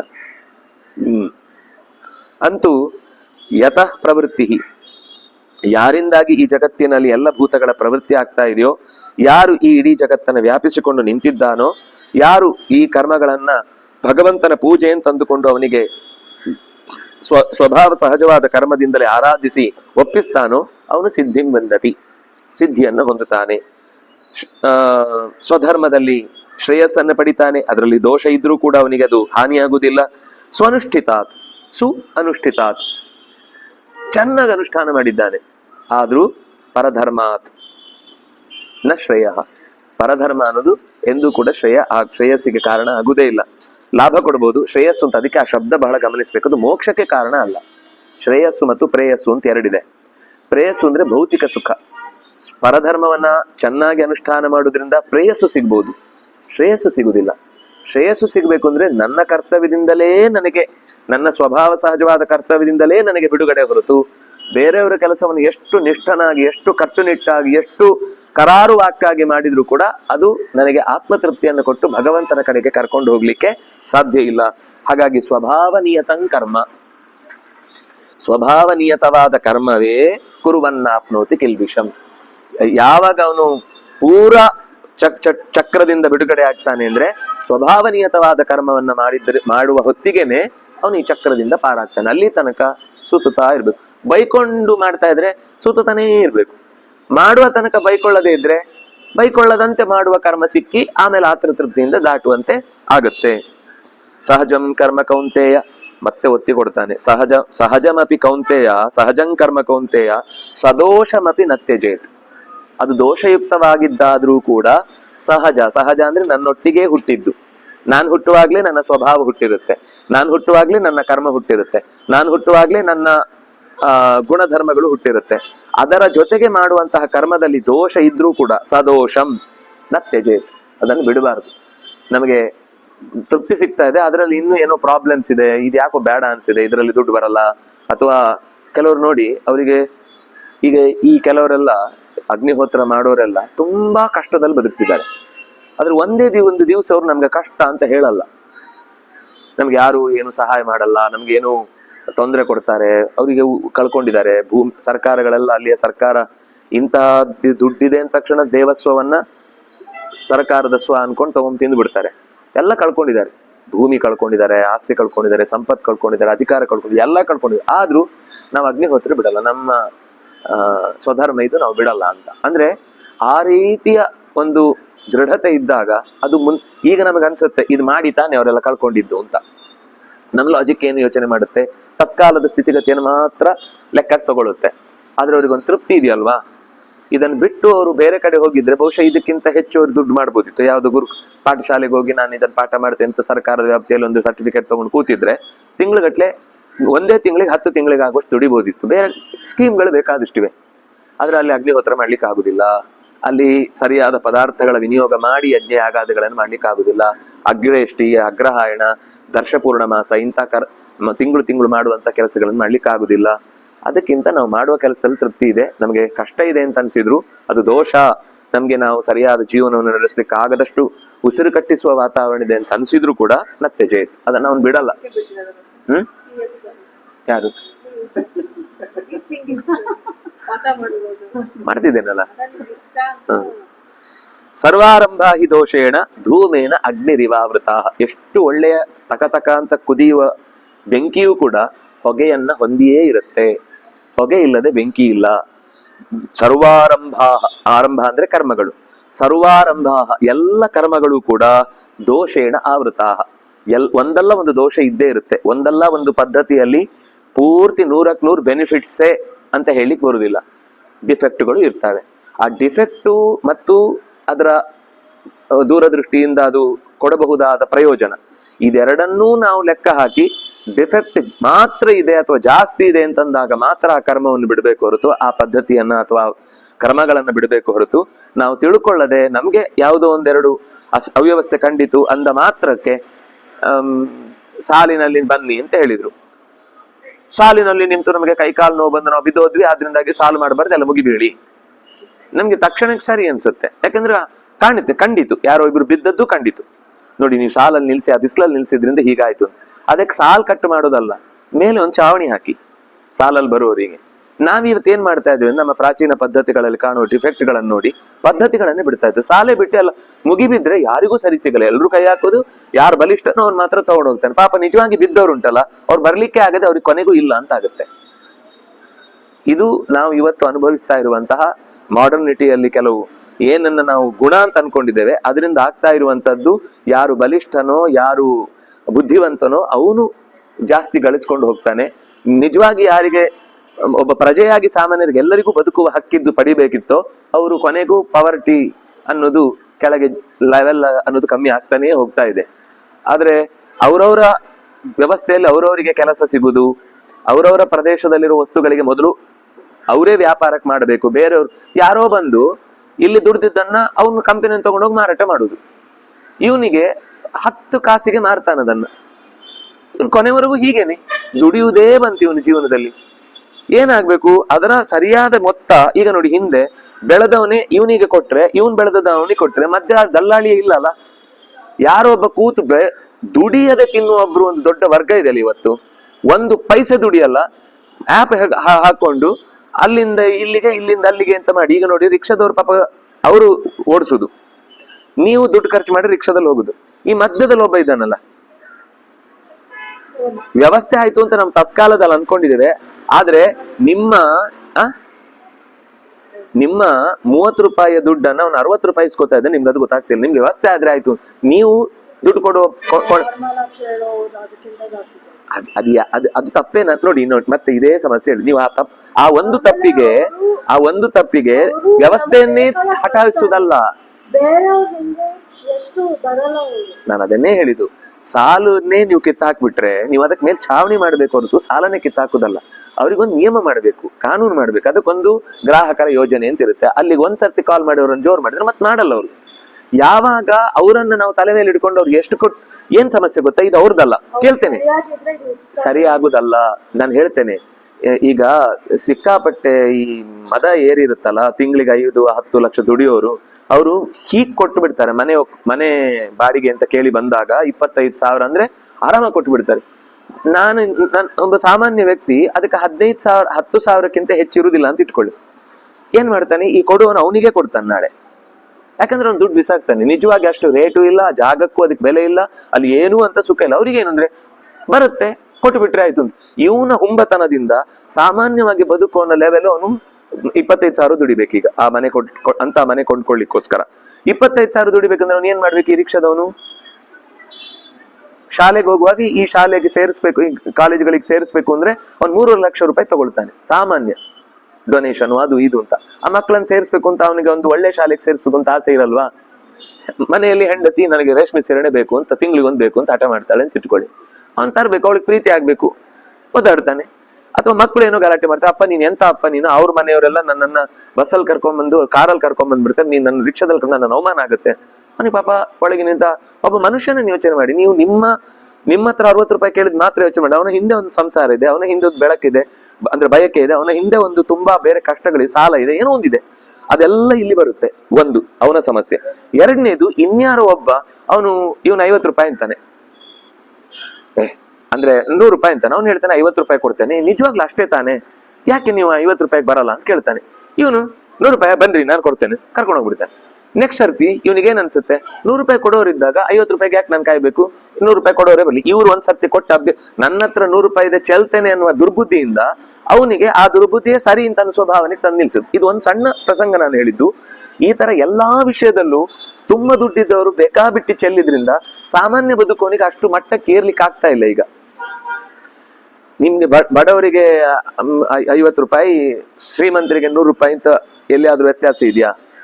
ನೀವು ಪದಾರ್ಥದಲ್ಲೇ ಕ್ವಾಲಿಟಿಯಲ್ಲಿ ವ್ಯತ್ಯಾಸ ಹೇಳ್ಬೇಕಷ್ಟೇ ಬಿಟ್ರೆ ಈ ವ್ಯವಸ್ಥೆ ಇಲ್ಲ. ಆದ್ರಿಂದ ಏನಾಗುತ್ತೆ, ಆ ಬಡವನು ಕೂಡ 100 ರೂಪಾಯಿ ಕೊಟ್ಟೇ ತಗೊಳ್ಬೇಕು. ಅದ್ರ ಜೊತೆ ಟಿಪ್ಸ್ ಬೇರೆ ಆಗ್ತದೆ. ಹಾ, ಕೈ ಕೈ ಕೈ ದುಡ್ಡು, ಪಾಕೆಟ್ ಮನಿ ತರ ಅವನಿಗೆ ಒಂದು ಎಕ್ಸ್ಟ್ರಾ ಚೂರು ಕೊಡ್ಬೇಕು. ನೀವ್ ಏನ್ರಿ ಇಲ್ಲಿ ತನಕ ಕರ್ಕೊಂಡ್ಬಂದು ಒಳಗ್ ತನಕ ಕರ್ಕೊಂಡ್ಬಂದು ನಾನು ಇಲ್ಲಿಂದ ವಾಪಸ್ ಹಾಗೆ ಖಾಲಿ ಹೋಗ್ಬೇಕು ಅಂತ ಚೂರು ಮಾಡ್ತಾನ ಅವ್ನು. ನನಗೆ ಯಾರೋ ಒಬ್ರು ಕೊಟ್ಟು ಅಭ್ಯಾಸ ಮಾಡಿಸಿದ್ದಾರೆ, 100 ರೂಪಾಯಿದಲ್ಲಿ ಒಂದು 5 ರೂಪಾಯಿ ತಗೋ ಹಿಂಗೆ. ಇಲ್ಲಿ ನಿಮ್ಗೆ ಹೋಗುವಾಗ ನಿಮ್ಮ ಗಾಡಿಯನ್ನು ಅವ್ನು ಹೀಗಂತ ತೋರಿಸ್ತಾನೆ, ನಿಮ್ಗೊಂದು ಜಾಗ ತೋರಿಸ್ ಖುಷಿ ಆಯ್ತು, ಅವ್ನಿಗೆ 5 ರೂಪಾಯಿ ಕೊಡ್ತೀವಿ. ನೆಕ್ಸ್ಟ್ ಅವ್ನು ಬಂದಾಗ ಅವ್ನಿಗೆ ಏನ್ ಗೊತ್ತಿಲ್ಲ, ಅವ್ನು ಇಟ್ಟವ್ದು ಏನ್ರಿ ಹಂಗೆ ಹೋಗ್ತೀರಾ, ನೆಕ್ಸ್ಟ್ ಇಲ್ಲಿ ಬರ್ಬೇಡಿ ಆ ಕಡೆ ಹೋಗಿ ಅಂತಾನ ಅವ್ನು, ಇಲ್ಲಿ ಬರ್ಬೇಡಿ ಗಾಡಿ ನಿಲ್ಲಿಸ್ಲಿಕ್ಕೆ ಅಂತ. ಅಂದ್ರೆ ಅವನಿಗೆ ಒಂದ್ಸಲ ಅಭ್ಯಾಸ ಆಗಿದೆ, ಕೊಟ್ಟ ನೋಡಿ ತಗೊಂಡು ಯಾರಾದ್ರೂ ದರ್ಶನಕ್ಕೆ ಬರ್ತಾರೆ ಅಂದ್ರೆ ಕೊಟ್ಟ ತಕ್ಷಣ ಸೀದಾ ಒಳಗೆ ಕರ್ಕೊಂಡು ಹೋಗ್ಬಿಡ್ತಾನೆ. ನೆಕ್ಸ್ಟ್ ಅವ್ರು ಯಾರು ಕೊಂಡು ಇಲ್ಲ ಬರ್ಲಿ ಹೋಗಿ ಅಲ್ಲ ಅವ್ರಿಗೆ ಕಳಿಸಿಲ್ಲ, ಅದು ಬೇರೆ ಅವ್ರು ನಮ್ಮವ್ರು, ನಮ್ಗೆ ಗೊತ್ತಿದೆ ಅವ್ರು, ನೀವಲ್ಲ ಹೋಗಿ ಅದು ಕಳಿಸ್ಬಿಡ್ದೆ. ಅವ್ನಿಗೆ ಒಂದ್ಸಲ ಅಭ್ಯಾಸ ಆದ್ಮೇಲೆ ಅದನ್ನೇ ದುಡಿಮೆಯ ದಾರಿಯಾಗಿ ಮಾಡ್ಕೋತಾನೆ. ಈ ಕೆಟ್ಟ ಬುದ್ಧಿ ಏನು ಗೊತ್ತಾ, ನಮ್ಗೆ ಸುಲಭದಲ್ಲಿ ದೇವ್ರ ದರ್ಶನ ಆಗ್ಬೇಕು, ನಾವು ಕಷ್ಟಪಡಬಾರ್ದು ದೇವ್ರ ಮುಂದೆ ಹೋಗ್ಲಿಕ್ಕೆ, ನಮ್ಗೆಲ್ಲವೂ ಸಲೀಸಾಗಿ ದುಡ್ಡಿನಿಂದ ಏನ್ ಬೇಕಾದ್ರೂ ಕೊಂಡುಕೊಳ್ತೇನೆ ಅನ್ನುವ ಹಠ, ಅಹಂಕಾರ, ಇದು ಉಳಿದ ಎಲ್ಲ ವರ್ಗದವರ ಬದುಕನ್ನು ಚಿತ್ರಾನ್ನ ಮಾಡಿ ಬಿಟ್ಟಿದೆ. ನಾವು ಇದ್ರಲ್ಲಿ ಸೇರ್ತೇವೆ. ನಾನು ನಮ್ಮನ್ನು ಬಿಟ್ಟು ಹೇಳ್ತಿಲ್ಲ, ನಾವು ನಮ್ಗಿಂತ ಕೆಳವರ್ಗದವರಿಗೆ ನಾವು ಮಾರಕರು, ನಮ್ಗಿಂತ ಮೇಲ್ನವ್ರು ಮಾರಕರು, ಅವ್ರಿಗಿಂತ ಅವ್ರ ಮೇಲ್ಕನವ್ರು ಒಬ್ರು ಇದ್ದಾರೆ. ಇದು ಮುಗಿದಿಲ್ಲ. ಇದು ಯಾವುದೋ ಒಂದು ಹುಳ ಯಾವುದೋ ಒಂದು ಸಣ್ಣ ಕ್ರಿಮಿಯನ್ನ ತಿಂದ್ಬಿಡ್ತು. ಅದು ತಿಂದ ಅನ್ನೋಷ್ಟೊತ್ತಿಗೆ ಒಂದು ಕಾಗೆ ಅದು ಒಂದು ಯಾವ್ದು ಇಲಿ ಬಂದು ತಿಂತು. ಇಲಿ ಬಂದ ತಕ್ಷಣ ಅದನ್ನು ಬೆಕ್ಕು ತಿಂತು. ಬೆಕ್ಕು ಬಂದ ತಕ್ಷಣ ಅದೊಂದು ಗಿಡಗೆ ಎತ್ಕೊಂಡು ಹೋದ್ರೆ ಇನ್ಯಾವ್ದು ಅದ್ರ ಮೇಲಿನ ಬಾಣ ಒಬ್ಬ ಬೇಟೆಗಾರ ಬಿಟ್ಟ, ಅದನ್ನ ಹೊಡೆದಕ್ಕೆ ಅವ್ನು ತಗೊಂಡೋದ. ಇದು ನಮ್ದು ಹೀಗಿದೆ ಪರಿಸ್ಥಿತಿ. ನೀವು ಒಂದ್ ಕಡೆ ಸರಿ ಮಾಡ್ಲಿಕ್ಕೆ ಹೋದ್ರೆ 3 ಕಡೆ ಬಿದ್ದೋಗುತ್ತೆ. ಈ ಕೆಲವೊಮ್ಮೆ ಕೊಡೆ ಅದನ್ನ ನೀವು ಸರಿ ಮಾಡೋಣ ಅಂತ ಒಂದ್ ಎತ್ತಿದ್ರೆ ಈ 3 ತಪ್ಪಿಸ್ಕೊಂಡು ಇಡೀ ಕೊಡೆನೆ ಬಿದ್ದೋಗುತ್ತೆ. ಹಾಗೆ ಇದು ಒಂಥರ ಚಕ್ರದ ಅರಗಳೆಲ್ಲ ಒಂದನ್ ಕಿತ್ತರೆ ಅದು ಎಲ್ಲನೂ ಕಿತ್ತೋಗುತ್ತೆ. ಅದರಿಂದ ನಾವೇನು ಅಂದ್ರೆ ಪ್ರವಾಹದಲ್ಲಿ ಹೋಗ್ತಾ ಇರ್ಬೇಕು. ಸಣ್ಣ ಪುಟ್ಟ ಸಹಾಯ ಬದಲಾವಣೆಗಳನ್ನ ಏನ್ ಮಾಡ್ಲಿಕ್ಕಾಗುತ್ತೋ ಅದನ್ನ ಮಾಡ್ಕೊಂಡು ನಾವು ಸಿಸ್ಟಮ್ ಅನ್ನು ಬೈತಾ ಇರ್ತೇವೆ. ರಸ್ತೆಯಲ್ಲೆಲ್ಲ ಇದ್ದ ಮರಗಳನ್ನ ಕಡಿದ್ರು ಅಂತ ಬೈತಿದ್ದ ಒಬ್ಬ. ನಾವು ದಾರಿಯಲ್ಲಿ ಮೊನ್ನೆ ಬರುವಾಗ ಅವ್ರು AC ಹಾಕೊಂಡಿದ್ರು. ನಾ ಕೇಳಿದೆ, ನೀವು ಬೈದ್ರಿ ಸರಿ, ಈ ರಸ್ತೆ ಆಗದೆ ಇದ್ರೆ ನೀವು ಈ ಕಾರಲ್ಲಿ ಹೋಗ್ಲಿಕ್ಕೆ ಆಗ್ತಿತ್ತಾ? ನೀವು ನಡ್ಕೊಂಡು ಬಂದು ಈ ಮಾತು ಹೇಳಿದ್ರೆ ನಾನು ಒಪ್ಕೊಳ್ತಿದ್ದೆ. ನೀವು ನಡ್ಕೊಂಡು ಬರುದೇ ಇಲ್ಲ ಯಾವತ್ತು. ನಿಮ್ಗೆ ಈ ರೋಡ್ ಬೇಕು ಅಂತಾನೆ ನೀವು ಅದಕ್ಕೆ ಟ್ಯಾಕ್ಸ್ ಕಟ್ಟಿದ್ದು ಅಂತ ಬೇರೆ ನಾಳೆ ಅಲ್ಲಿ ಒಂದು ಗಲಾಟೆ ಆದ್ರೆ ಅಲ್ಲೂ ಆಂದೋಲನಕ್ಕೆ ಹೋಗ್ತೀರಿ. ನಿಮ್ಗೊಂದು ಪರ್ಫೆಕ್ಟ್ ಆದ ಏನಕ್ಕೆ ನಾನು ಇದನ್ನು ವಿರೋಧಿಸ್ತಾ ಇದ್ದೇನೆ ಅಂತ ಗೊತ್ತಾ ಅಂತ ಕೇಳಿದೆ. ಅವ್ರು ಕಂಗಲ್ಲ, ಅದು ಈ ತರ ನಾವೇನಂದ್ರೆ ಬೈತೇವೆ. ಈಗ ಮೊಬೈಲ್ ಯೂಸ್ ಮಾಡಬಾರ್ದು ಅನ್ನೋದನ್ನು ಮೊಬೈಲಲ್ಲೇ ಹೇಳ್ಬೇಕಾದ ಸ್ಥಿತಿ. ಹೆಂಗೆ ಬದುಕುದು? ವಿಷಕ್ರಿಮಿನ್ಯಾಯೇನ ಜೀವಾಮ್ಯ. ನಾವು ಸಿಸ್ಟಮ್ ಅನ್ನು ಬೈದು ಉಪಯೋಗ ಇಲ್ಲ. ಏನಾದ್ರೂ ಸಣ್ಣ ಪುಟ್ಟ ಬದಲಾವಣೆ ಮಾಡ್ಲಿಕ್ಕೆ ಆಗತ್ತಾ? ಏನಾದ್ರೂ ತೀರಾ ಹಾಳಾಗದಂತೆ ಮರು ಸ್ಥಿತಿಗೆ ತರ್ಲಿಕ್ಕಾಗತ್ತಾ? ಸಮಸ್ಯೆ ಏನ್ ಗೊತ್ತಾ, ಆ ಚೂರು ಮಾಡುವಾಗ ನಾವು ಅದಕ್ಕೆ ಸೆಟ್ ಆಗ್ಬಿಡ್ತೇವೆ ಅಷ್ಟೊತ್ತಿಗೆ. ಅದು ಸಿಸ್ಟಮ್ಮೇ ಹಾಗೆ. ಪ್ರವಾಹದ ವಿರುದ್ಧ ಈಜ್ಲಿಕ್ಕಾಗಲ್ಲ, ಒಬ್ಬೊಬ್ಬರಿಗೆ ಅಷ್ಟು ಶಕ್ತಿ ಸಾಕಾಗಲ್ಲ. ಒಂದು ದೊಡ್ಡ ಮೂವ್ಮೆಂಟ್ ನಡಿಬೇಕು, ಅದಕ್ಕೊಂದು ಯುಗಾಂತರಗಳು ಬರ್ಬೇಕಾಗತ್ತೆ. ಒಬ್ಬ ದೊಡ್ಡ ಮಹಾಪುರುಷ ಬರ್ಬೇಕು, ಅಥವಾ ತೀರಾ ಸಮಾಜದ ಮೇಲೆ ಹೋಲ್ಡ್ ಇರೋನ್ ಬರ್ಬೇಕು. ಅವ್ನು ಹೇಳಿದ್ರೆ ಕೆಲವೊಂದ್ ಸರ್ತಿ ಅದ್ಯಾನೋ ಒಬ್ಬ ಬೌದ್ಧ ಇದರಲ್ಲಿ ಅದೇ ಅದು ಬಂಗಾಳದಲ್ಲಿ, ಹೌದು ಬಂಗಾಳದ ಅಲ್ಲಿ ಅದು ಹೆಸರು ಮರ್ತೇನೆ, ಮಾದಿಂದ ಏನೋ ಹೆಸರು ಬರುತ್ತೆ. ಅವನು ಏನು ಮಾಡ್ಲಿಲ್ಲ, ಉಳಿದ ವ್ಯವಸ್ಥೆಯಲ್ಲಿ ವ್ಯಾಪಾರ ನಿಲ್ಲಿಸಿದ ಎಲ್ಲರ ಹತ್ರ. ಅಂದ್ರೆ ಯಾರ್ಯಾರು ವ್ಯಾಪಾರದಲ್ಲಿ ಬಹಳ ತಮ್ಮ ಮೇಲೆ ಜಿದ್ದು ಸಾರಿಸ್ತಿದ್ರು ಅವ್ರ ಹತ್ರ ವ್ಯಾಪಾರ ನಿಲ್ಲಿಸಿದ್ರು. 10 ವರ್ಷದಲ್ಲಿ ಅವನ ಮುಂದೆ ನಮಸ್ಕಾರ ಮಾಡಿದ್ರು. ನೀನ್ ಏನಾದ್ರೂ ಮಾಡಿ ಈ ಸ್ಟ್ರೈಕ್ ಅನ್ನು ಹಿಂದೆ ತಗೋ, ನಾವು ಬದುಕ್ತೇವೆ ಅಂತ. ನಮ್ಮ ಸ್ವಾಮಿಗಳ ಹತ್ರ ಇವ್ರ ಹತ್ರ ಬಂದಿದ್ರು. ಎಲ್ಲ ಬೀದಿಯಲ್ಲಿ ವ್ಯಾಪಾರ, ನಮ್ಗೆ ಗೊತ್ತಿಲ್ಲ ಅಂತ ಹೇಳಿದ್ನಲ್ಲ, ಅವ್ರಿಗೆ ಗೊತ್ತಾಗುತ್ತೆ. ಅವರ ಧರ್ಮವೂ ಅಲ್ಲ ಅದು. ಇಲ್ಲಿ ತಿಥಿ ಯಾವುದು, ವಾರ ಯಾವುದು, ಆರಾಧನೆ ಯಾವುದು ಎಂಥದ್ದು ನಮ್ಗೆ ನೆನಪಿರಲ್ಲ. ಅವರು ಕರೆಕ್ಟ್ ಟೈಮಿಗೆ ಅಲ್ಲಿ ರಥ ಬೀದಿಯಲ್ಲಿ ಎಲ್ಲ ಹಾಕೊಂಡಿರ್ತಾರೆ ಅಂಗಡಿಗಳನ್ನ. ಅದು ಒಂದ್ಸರ್ತಿ ಗಲಾಟೆ ಆಯ್ತು. ಇನ್ನು ಕಾನೂನಿದೆ, ಆ ಧರ್ಮದವರು ಮಾತ್ರ ಅಂಗಡಿಗಳನ್ನ ಹಾಕೊಳ್ಬೇಕು ಹೊರತು ವಿಧರ್ಮೀಯರು ಆ ಪರಿಸರದಲ್ಲಿ ವ್ಯಾಪಾರ ಮಾಡ್ಲಿಕ್ಕಿಲ್ಲ ಅಂತ ಧಾರ್ಮಿಕ ದತ್ತಿ ಇಲಾಖೆಯ ಕಾನೂನಿದೆ.